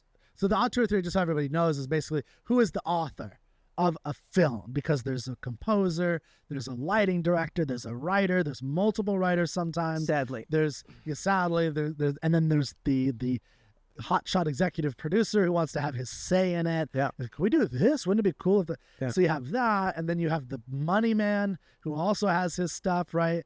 And then you have the girlfriend of the actor who, I don't know, like, so you have like so many different elements. So the question is, at the end of the day, when you see a movie on the big screen, and you're like, that was amazing. Who did that? I want to meet that person. Yeah. Who the fuck do you go meet? Right? Yeah. All those 1,000 people that worked on it, or who's the dude? Yeah. Woman. Yeah. What do you think? What's your view? I think everybody. Did I sum it up okay? Yeah. I think everybody who worked on it is the author. Obviously, some people to a much greater extent than other people. There is no one author of a film. It takes tons of people, tons of craftsmen and artists to make a movie. So here's my jaded view of the auteur theory. The people at Cahiers du Cinéma in France came up with the notion that films can be best appreciated by looking at the body of work of various directors. And so they tried to find what themes those directors had in common, or what themes that their work had over the chronology of their lives and their careers. The problem is that for the most part, the directors didn't write their screenplays. So what I'm about to say does not in any way denigrate directors, because you can have directors who are far better than most writers. I mean, Kubrick was a far better director than almost any writer who has ever lived, certainly almost any screenwriter. So it's by no means putting down directors, but it's a different thing. Insofar as somebody is creating something out of nothing, that's what the writer does for the most part. Obviously, there are films that are based on pre-existing material or based on true stories or whatever. So it's not always literally from nothing. But in general, we're taking 100 or 120 pages of blank paper and we're filling it. What are we filling it with? We are not filling it with celluloid. That's true. We're not filling it with film or digital media or whatever. What we're filming it with is minor things like theme and story and character, and to a large extent, but certainly not totally, style. We're doing, when people are quoting things from movies, the lines of dialogue are written by writers. The moments that they love are largely created by writers. All of the characters are created by the writers, obviously interpreted by the actors. But the initial act of creation is the writers. That's, again, not to say that we are better at our job. It is to say that it is the initial job upon which all other jobs depend. So everything else is interpretive, which doesn't mean it's not also creative. I'm an actor, and I hope that I'm bringing something creative to a part when I'm playing it. But I'm aware that it is the author's character that I'm bringing to life. It is not my character, and it is not the director's character. It is the author's character, the playwright. Exactly the same in a screenplay. I'm bringing a screenwriter's or a teleplaywriter's character to life, as are all of the actors. The notion that directors try to take extra credit by using the French word for author is very interesting. We don't claim to be directors, and I'm not sure why directors feel the need to claim to be writers. Directors tend to have a cavalier attitude towards scripts. They'll take as many passes at the script or hire as many screenwriters as necessary to get their vision. But there's nothing to have a vision about until there's a screenplay. I'm reminded of the story of when Kubrick was directing Spartacus. I think it was Dalton Trumbo who's the screenwriter. and he was blacklisted at that point, and everybody was afraid to list his name on the credits of the film. So Kirk Douglas or whoever said, who are we going to list as the writer of this film? And according to the story I read, Kubrick said, well, I will. And Kirk Douglas looked at him like, are you kidding? And Kubrick, obviously I wasn't there, but according to the story, said no. So Kubrick, apparently, in my eyes, the greatest director who ever lived, would have no problem stealing credit for a screenplay of which he wrote literally not one word. That attitude is not an uncommon one among the directors, some of the directors that I've encountered. So there's a notion that that the world begins and ends with the director. Now, you have a cogent argument that I think you're going to put forward about why producers are key. And before you get to that argument, I'm going to say this. I think it depends upon what period you're talking about, because the David O. Selznicks of the 1930s and 40s wielded an incredible amount of power. And there's no question that the directors they hired were working for them. Two of the best films I've ever seen, Wizard of Oz and Gone with the Wind, had multiple directors, although Victor Fleming was key to both films. But arguably the producer was at least as important as the director in those. But I would argue that the novels upon which they were based by L. Frank Baum and Margaret Mitchell. Are even more important than what the screenwriters did. And obviously with Wizard of Oz, you've got incredible songwriters, lyricists, composers, and three of the best supporting performers in film history, just among the three friends on the road. And you've got Margaret Hamilton. You've got, of course, Dorothy Gale, Judy Garland. You know, who's the author of that film? Well, Frank Baum is the author of the book. Yip Harburg wrote the lyrics. I forget the incredible composer. It has multiple authors. There is no other true answer than the fact that it had multiple authors. Why can't that be enough? I think in our age, we look at what is the sexy part of filmmaking. It's when you go from action to cut, and it's when you have all those sexy movie stars who are really good looking and glamorous on screen. And we can interview that person because that movie is now being made. It's being shot. We can't interview the screenwriter ahead of time because we don't know if it's going to be a movie. We don't know until somebody actually says action on day one. And we're not going to go into the suites, the editorial suites afterwards and interview the editors. What can they be doing? They're just not doing anything important. So clearly we're going to focus on the part that's sexy. And that's the part with those glamorous actors and actresses. And that's where the director is. And he's the one literally calling the shots. So he's got to be the important one, because if you've got Brad Pitt listening to Quentin Tarantino, Quentin's the man. By the way, he actually wrote the screenplay, which is... And produced. Right. So he's doing all three things. So that's part of my theory. But yeah. So it's a false theory. It's always been a false theory. At various times it was the producer. It is seen to be the director, but it's always been the writer. Okay. So the theory... So you're arguing that everyone has a piece. It sounds like there's almost a spectrum that Absolutely. you're going off of, where there's... Yeah. Obviously, the director and the producer and the writer have the most. Yeah. The gaffer and the PA. Way less. Way less, if anything. But maybe if the PA would have put the beanbag properly and it didn't, the light didn't, on the C-stand, and the light didn't fall on Christian Bale and he didn't flip out on the gaffer, maybe he would have given a slightly better performance. Yeah. So they are. So I see what you're saying. I'm arguing for you. It is a continuum. I know I'm gonna make a counterpoint. Absolutely, you should. But on 2001, which again, my all-time favorite film, and Kubrick is my favorite director, there's no question that film would not even have been made without Kubrick. There's no question. But what would it be about if it weren't for the kernels of the stories that were purchased by Kubrick? The Clark story, The Sentinel, is the basic idea, and then Clark was writing the screenplay with him. And I'm just guessing that whereas Kubrick had the power to say yes and no to every one of Clark's ideas, my guess, based on reading 50 books of Arthur C. Clarke's, is that he had most of those ideas. So Clockwork Orange, though. Yeah, Anthony Burgess. He hates that movie. Have you read his... I've not read his comments on the movie. Yeah, so he has, if you buy his the 25th anniversary or something, or whatever, like the updated Clockwork Orange, he has an intro, and he just shits on the movie, and he's so mad about it, apparently. So that's another one where it's like the director took the book, and the book is quite a bit different. Yeah. I mean, there's not the operatic scenes that Kubrick does.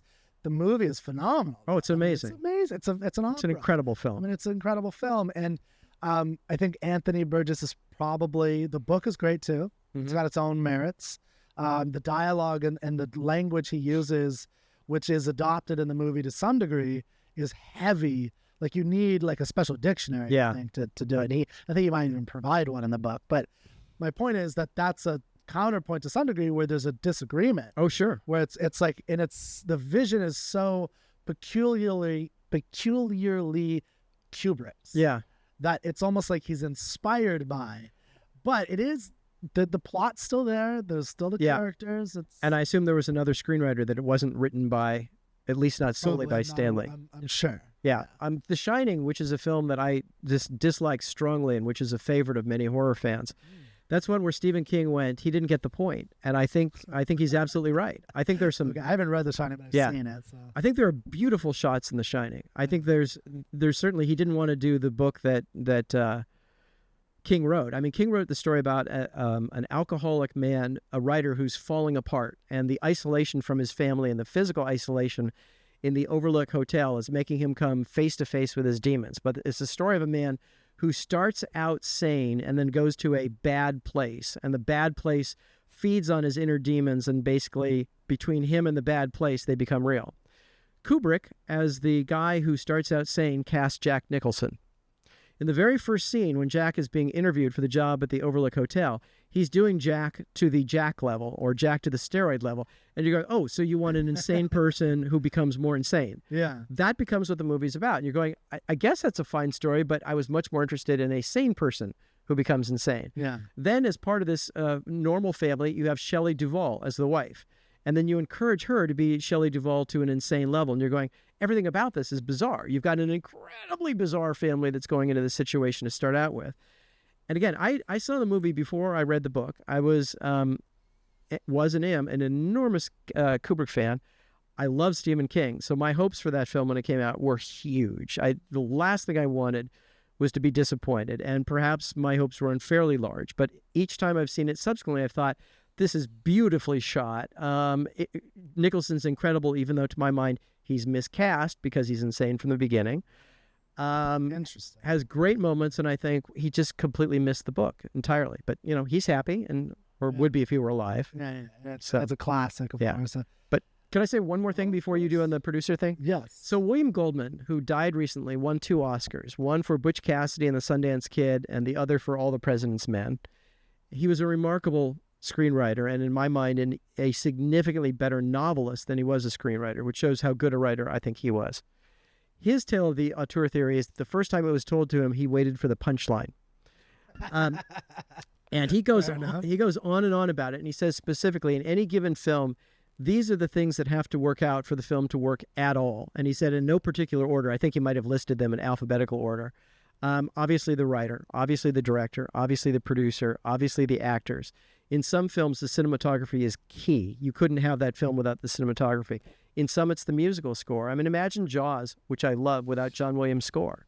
I can't do it. Psycho without Bernard Herrmann's score. I can't do it. The Exorcist without the song that was written by... Damn, it just left my mind. I can't do it. He said in some films, the makeup artist is key. Frankenstein, from my mind, is one of the best films ever made. Without Jack Pierce's makeup on Boris Karloff, without Jack Pierce's makeup on The Wolfman or The Mummy, I don't even get those films. That makes sense, yeah. Yeah, without Lon Chaney's makeup for Phantom of the Opera or Hunchback of Notre Dame, what do you have? Yeah. In some films, it's the production design. Think about Pixar. Oh, and graphic design. Absolutely. And like it's the facial expressions that these artists are making where they're moving the hair with wind. Well, that's a decision someone's making, and they have to execute it. In Blade Runner, without the production design and the special effects, you have a story that actually doesn't make sense, which we're not going to talk about today.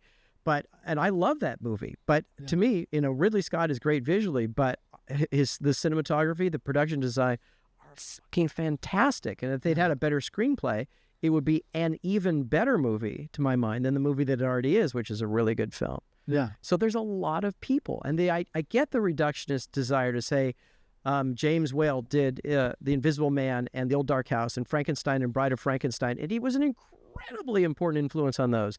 but I like to think that Mary Shelley had something to do with it. Yeah. Boris Karloff might have had something to do with it. You know, Yeah. There's a Well, there's 100 years of plays. right. There's a exactly. There was a play. Yeah. A couple, 2-3 years after she wrote that book. Right. Like 1822. Yeah, she saw some of the plays. She saw some of the plays, and Yeah. like, well, they're focusing on the monster for whatever reason. Right. And it's like, Go that's- figure. Go figure. And Yeah. the monster is like not able to talk. And Right, what? yeah. What's that? Like, it's very eloquent in my book. But, Yeah. But she got it as a stage play. I think she was okay. But the point is that there's 100 years of Yeah. a play from 1822 to 1931. Yeah. That's a long time of plays. And in 1931, they would have seen plays Right. of that, I'm sure, or at least read But they did, scripts. and in fact, the Yeah. film is credited to the novel and the play. Peggy Webling's adaptation of one of the versions of the play is credited. If you again, I don't want to bore you, but if you look at It Dracula, won't bore me. Okay. Or any of us. all right, We're so- here, man. Okay, so Bram Stoker writes Dracula in about 1897, and then you've got the play is done. Bela Lugosi does the play on Broadway in 1927. It's a big hit. It makes a star of Bela Lugosi, and then when the film comes out, Todd Browning directs it. Now, is it a Todd Browning film? Well, isn't it also a Bram Stoker film, and isn't it also a Bela Lugosi film? Because those elements, without the novel, there's no film whatsoever. You're filming 100 blank pages for 2 hours. And again, none of this is to put down the directors. It's to say it's a different job. These are all complementary jobs. Yeah. If we, as Goldman put it, if those 8 people or whatever are not all at their best, the film is going to be a failure. Absolutely. There are so many ways for films So to many fail. ways, yeah. It's just, So many ways to fail financially. oh, But that is one. But that's a different argument. Can a film be financially a flop and a great movie? oh, So that's a two different. yes, questions. absolutely. But so yeah, you've mentioned the producer thing, and I just want to be able to encapsulate what you're talking about and make sure I understand. You're against, or you're not in favor of the auteur, just the idea of the auteur theory of asking the question, who is the author? It's offensive unless it's the answer is it's all of these people to one degree or another. And I'm happy with a hierarchy of 8, or whatever. Yeah. But the idea, that any one of them is the author, no, we're all contributing. And I get why we call it Alfred Hitchcock's Psycho, but without Robert Bloch's novel, there is no Alfred Hitchcock's Psycho. Yes. Okay. So I'm gonna take a different. I'm gonna be a little contentious here. Please. I don't want to offend now, because I know what you're saying. So everybody does work on it. Absolutely. Everybody has their vision. It's inspected.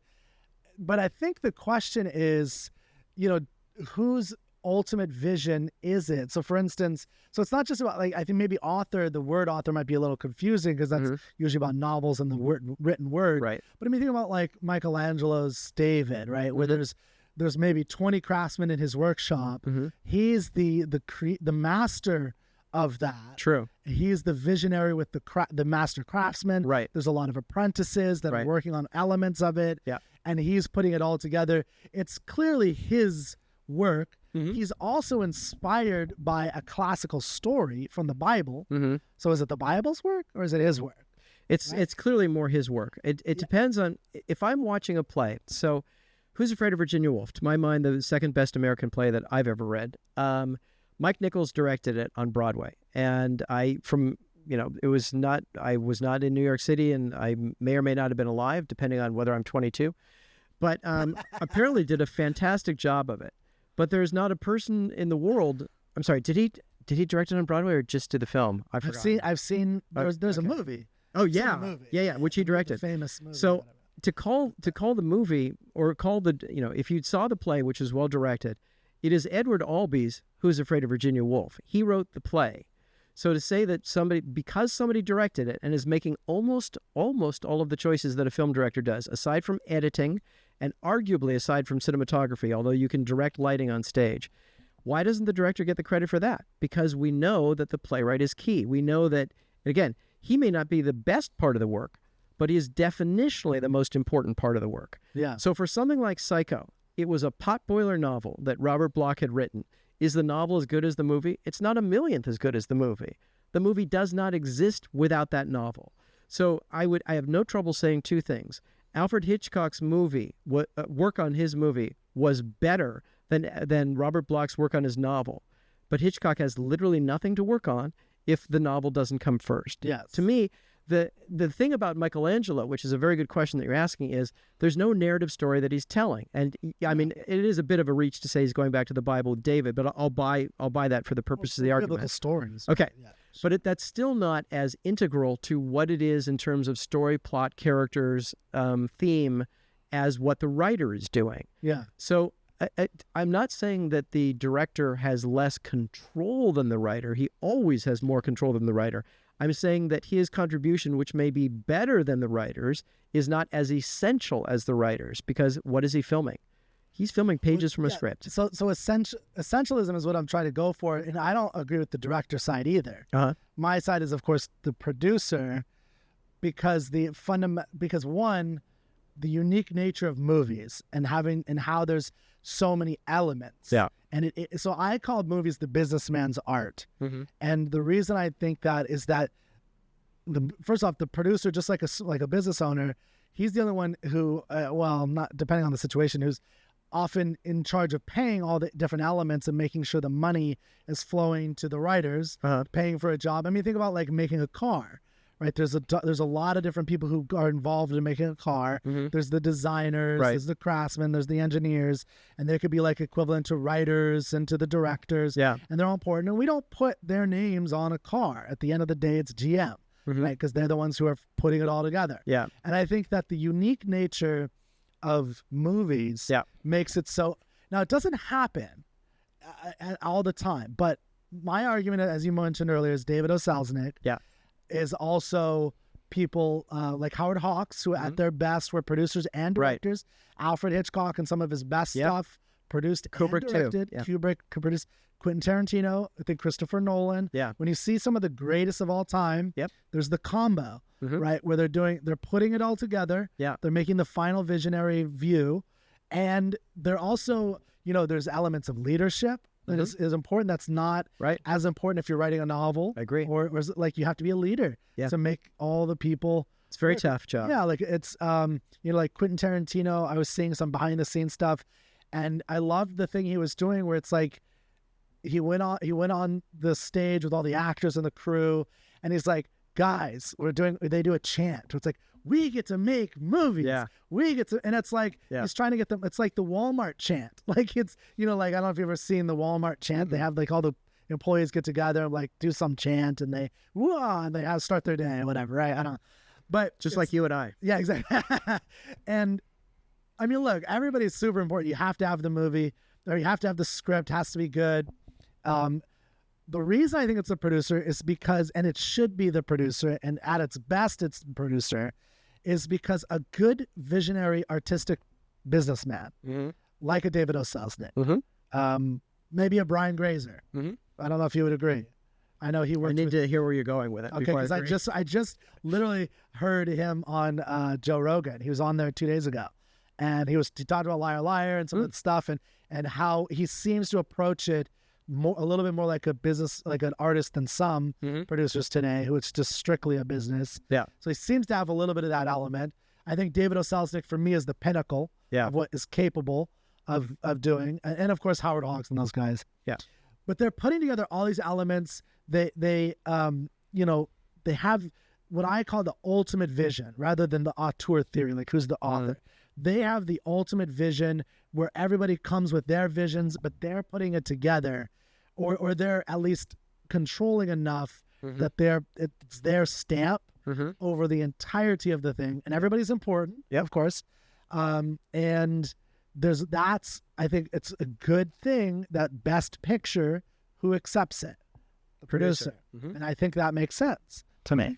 So that's in a nutshell. I understand what you're saying. I think producers used to be more preeminent than they are now. Selznick, I think, is a good model. I think there's a reason that he is an older model.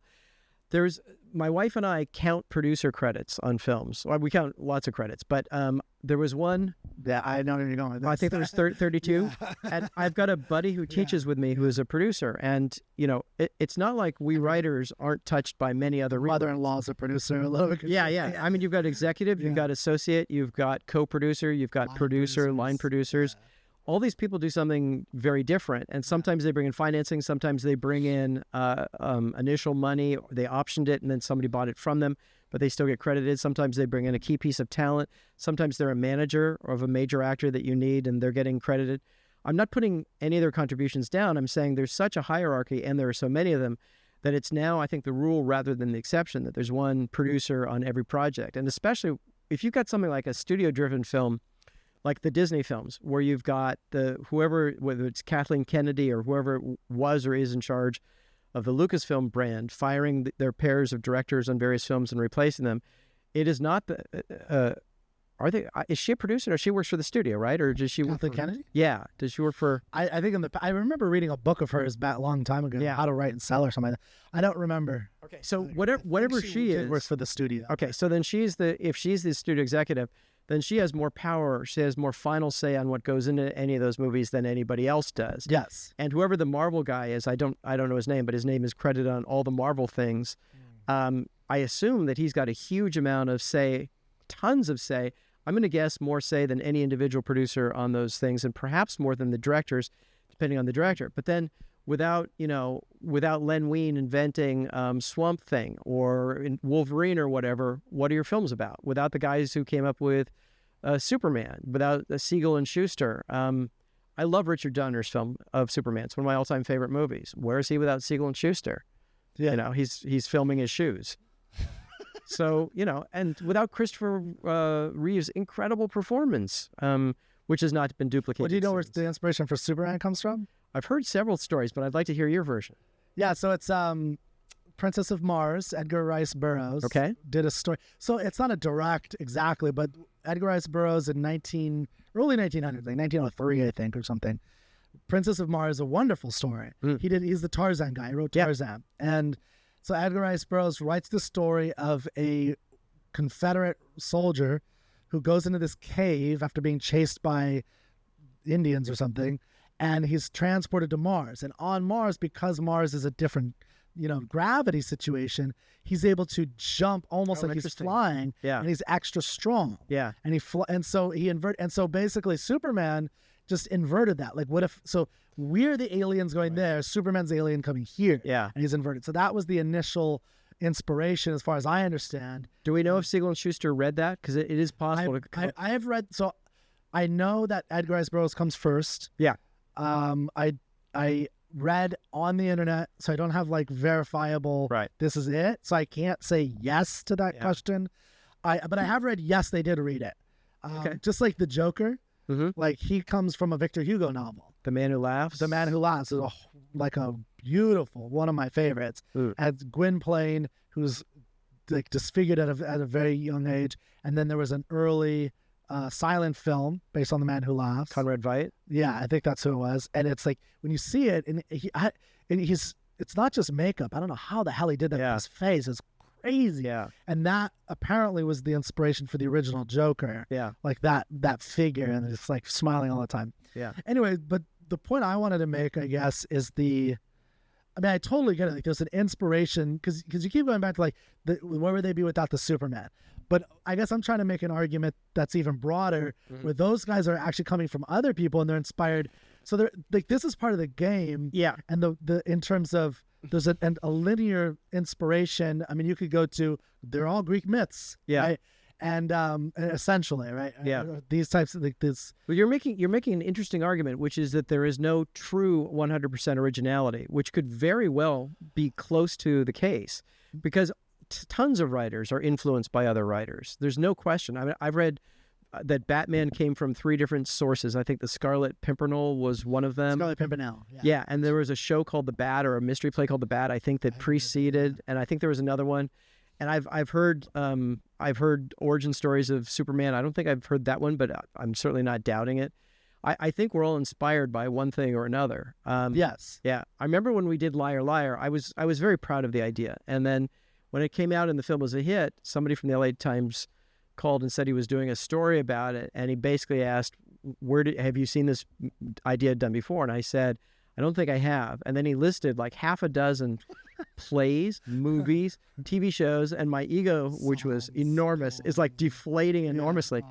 So I think it's one thing to come up with an idea independently and not know that there have been precursors or whatever. So I sort of feel like it. Well, so I'm not making that argument quite like that. Okay. What I'm trying to do is broaden it a little bit. Yeah. To say that. So I think Superman is an original idea. Like the idea of an alien coming here. And one of the original things that a writer does, being inspired by literature and reading what comes before it, is the character itself. He's not a Confederate. Right. He's a farmer. Right. The character himself is very different. Yeah. His situation in fixing the crime and like standing for good in the Earthlings. Right. Versus Edgar Rice Burroughs' character goes to Mars and fixes like some battle and saves a princess. It's a very melodramatic type of a thing, and there's not a lot of morality behind it. He just like brutalizes all the green aliens and and saves the princess, the red princess.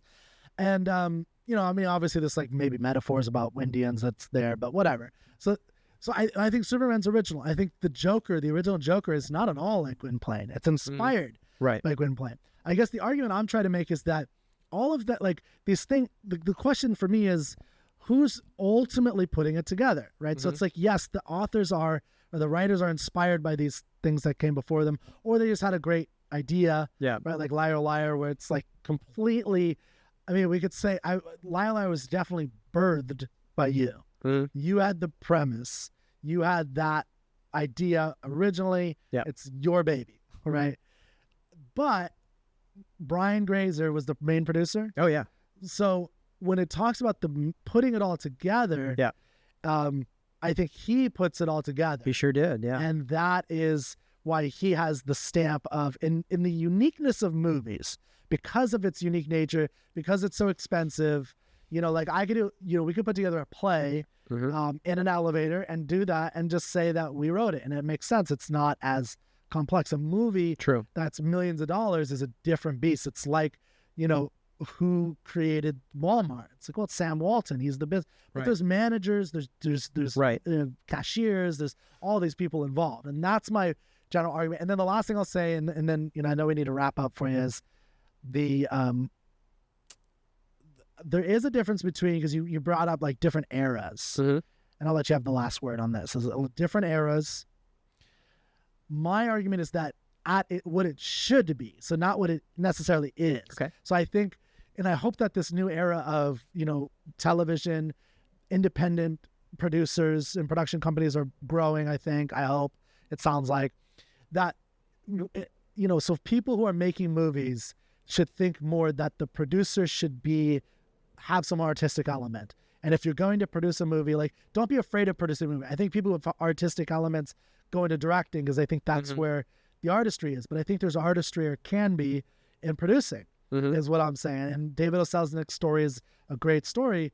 And yes, a lot of times you have 40 producers, nobody's in charge of it. Yeah. Maybe the director is a little bit, and there's maybe a problem with that. And the great ones at their best have the same guy, right? Or if it's not Howard Hawks directing and producing, it's a man like David O. Selznick who can put 5 directors, 4 screenwriters. He invents production design. Like, he basically invents the role in order to control the directors, in a sense. Like, and he's the first one to get people to do storyboarding every scene before they shoot anything, because he wanted to make sure that the vision was there, and that you, as a director, you're implementing the vision and you're signing off on it. Yeah. And you're not going to be like, oh, I want to do this all of a sudden, right?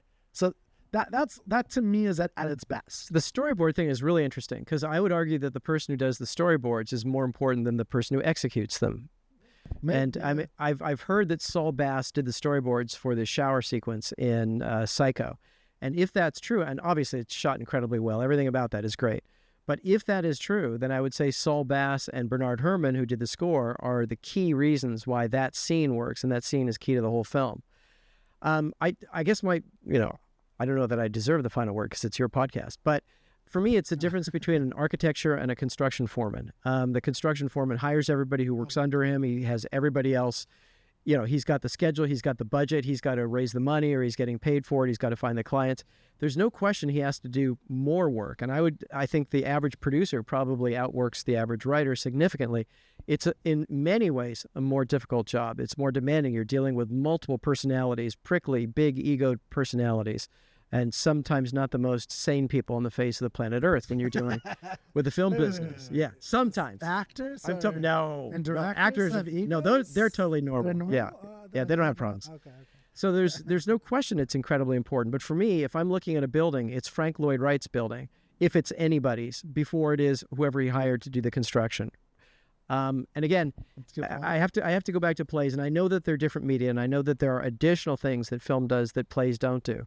But it's Arthur Miller's Death of a Salesman, The Crucible, All My Sons. It's Tennessee Williams' Glass Menagerie. Well, I agree with that. Streetcar. Yeah. Fully. But for me, film directors do more in that there are more elements to control. But for me, the essential argument is the same. What is it that we're presenting? We're presenting the work of Edward Albee, or Tennessee Williams, or Arthur Miller, or this Bill Shakespeare guy, who I hear good things about. I think he's going to do well. Yeah, seal him into his own. Yeah, he will. He grows up a little bit more. When he's 22. He's 22. He can imagine. Yeah. But, if I have no problem not insisting on the primacy, insisting on any of this in terms of auteur theory. There's many authors to good and bad films. I think, I don't get credit for what a PA did on a film. And he probably shouldn't get enormous credit for the creative vision, but it is a continuum. And I would say that writers, directors, producers, stars, production designers, composers, sometimes makeup people, editors are closer to one end of the continuum, and the PA is at the other. But we are, the 8 or whatever number that Goldman came up with, we share the credit and the blame to a large extent, Yeah, it's true. Or we should. In the reviews. Oh, you bet we do. Yeah. Like Little Liars. Yeah. Little Liars. I like that one. That's the sequel. There you Damn go. it. We're waiting for the Little convergence Liars. of those two All right. worlds. Yes. That'd be good. Did it. Yeah. Well, thank you. I'll just say that I think we're overlapping somewhere. Maybe someday we'll have another conversation. Okay. I'd love to. I think there's some overlap. It's interesting because, everyone's an author. To some degree, there's a spectrum. They're making an impress. Mm-hmm. If they're not there, it's different. I'm with you on that. Yeah. And at the same time, the producer could be doing better things, maybe. Mm-hmm. But yeah, this is a great conversation. It's interesting to think about. Obviously your poems are yours. When the screenplay is yours, the premise is yours. When you wrote My partners and mine, yeah. Sorry, I didn't mean to cut anybody out. Yeah, your partners and yours.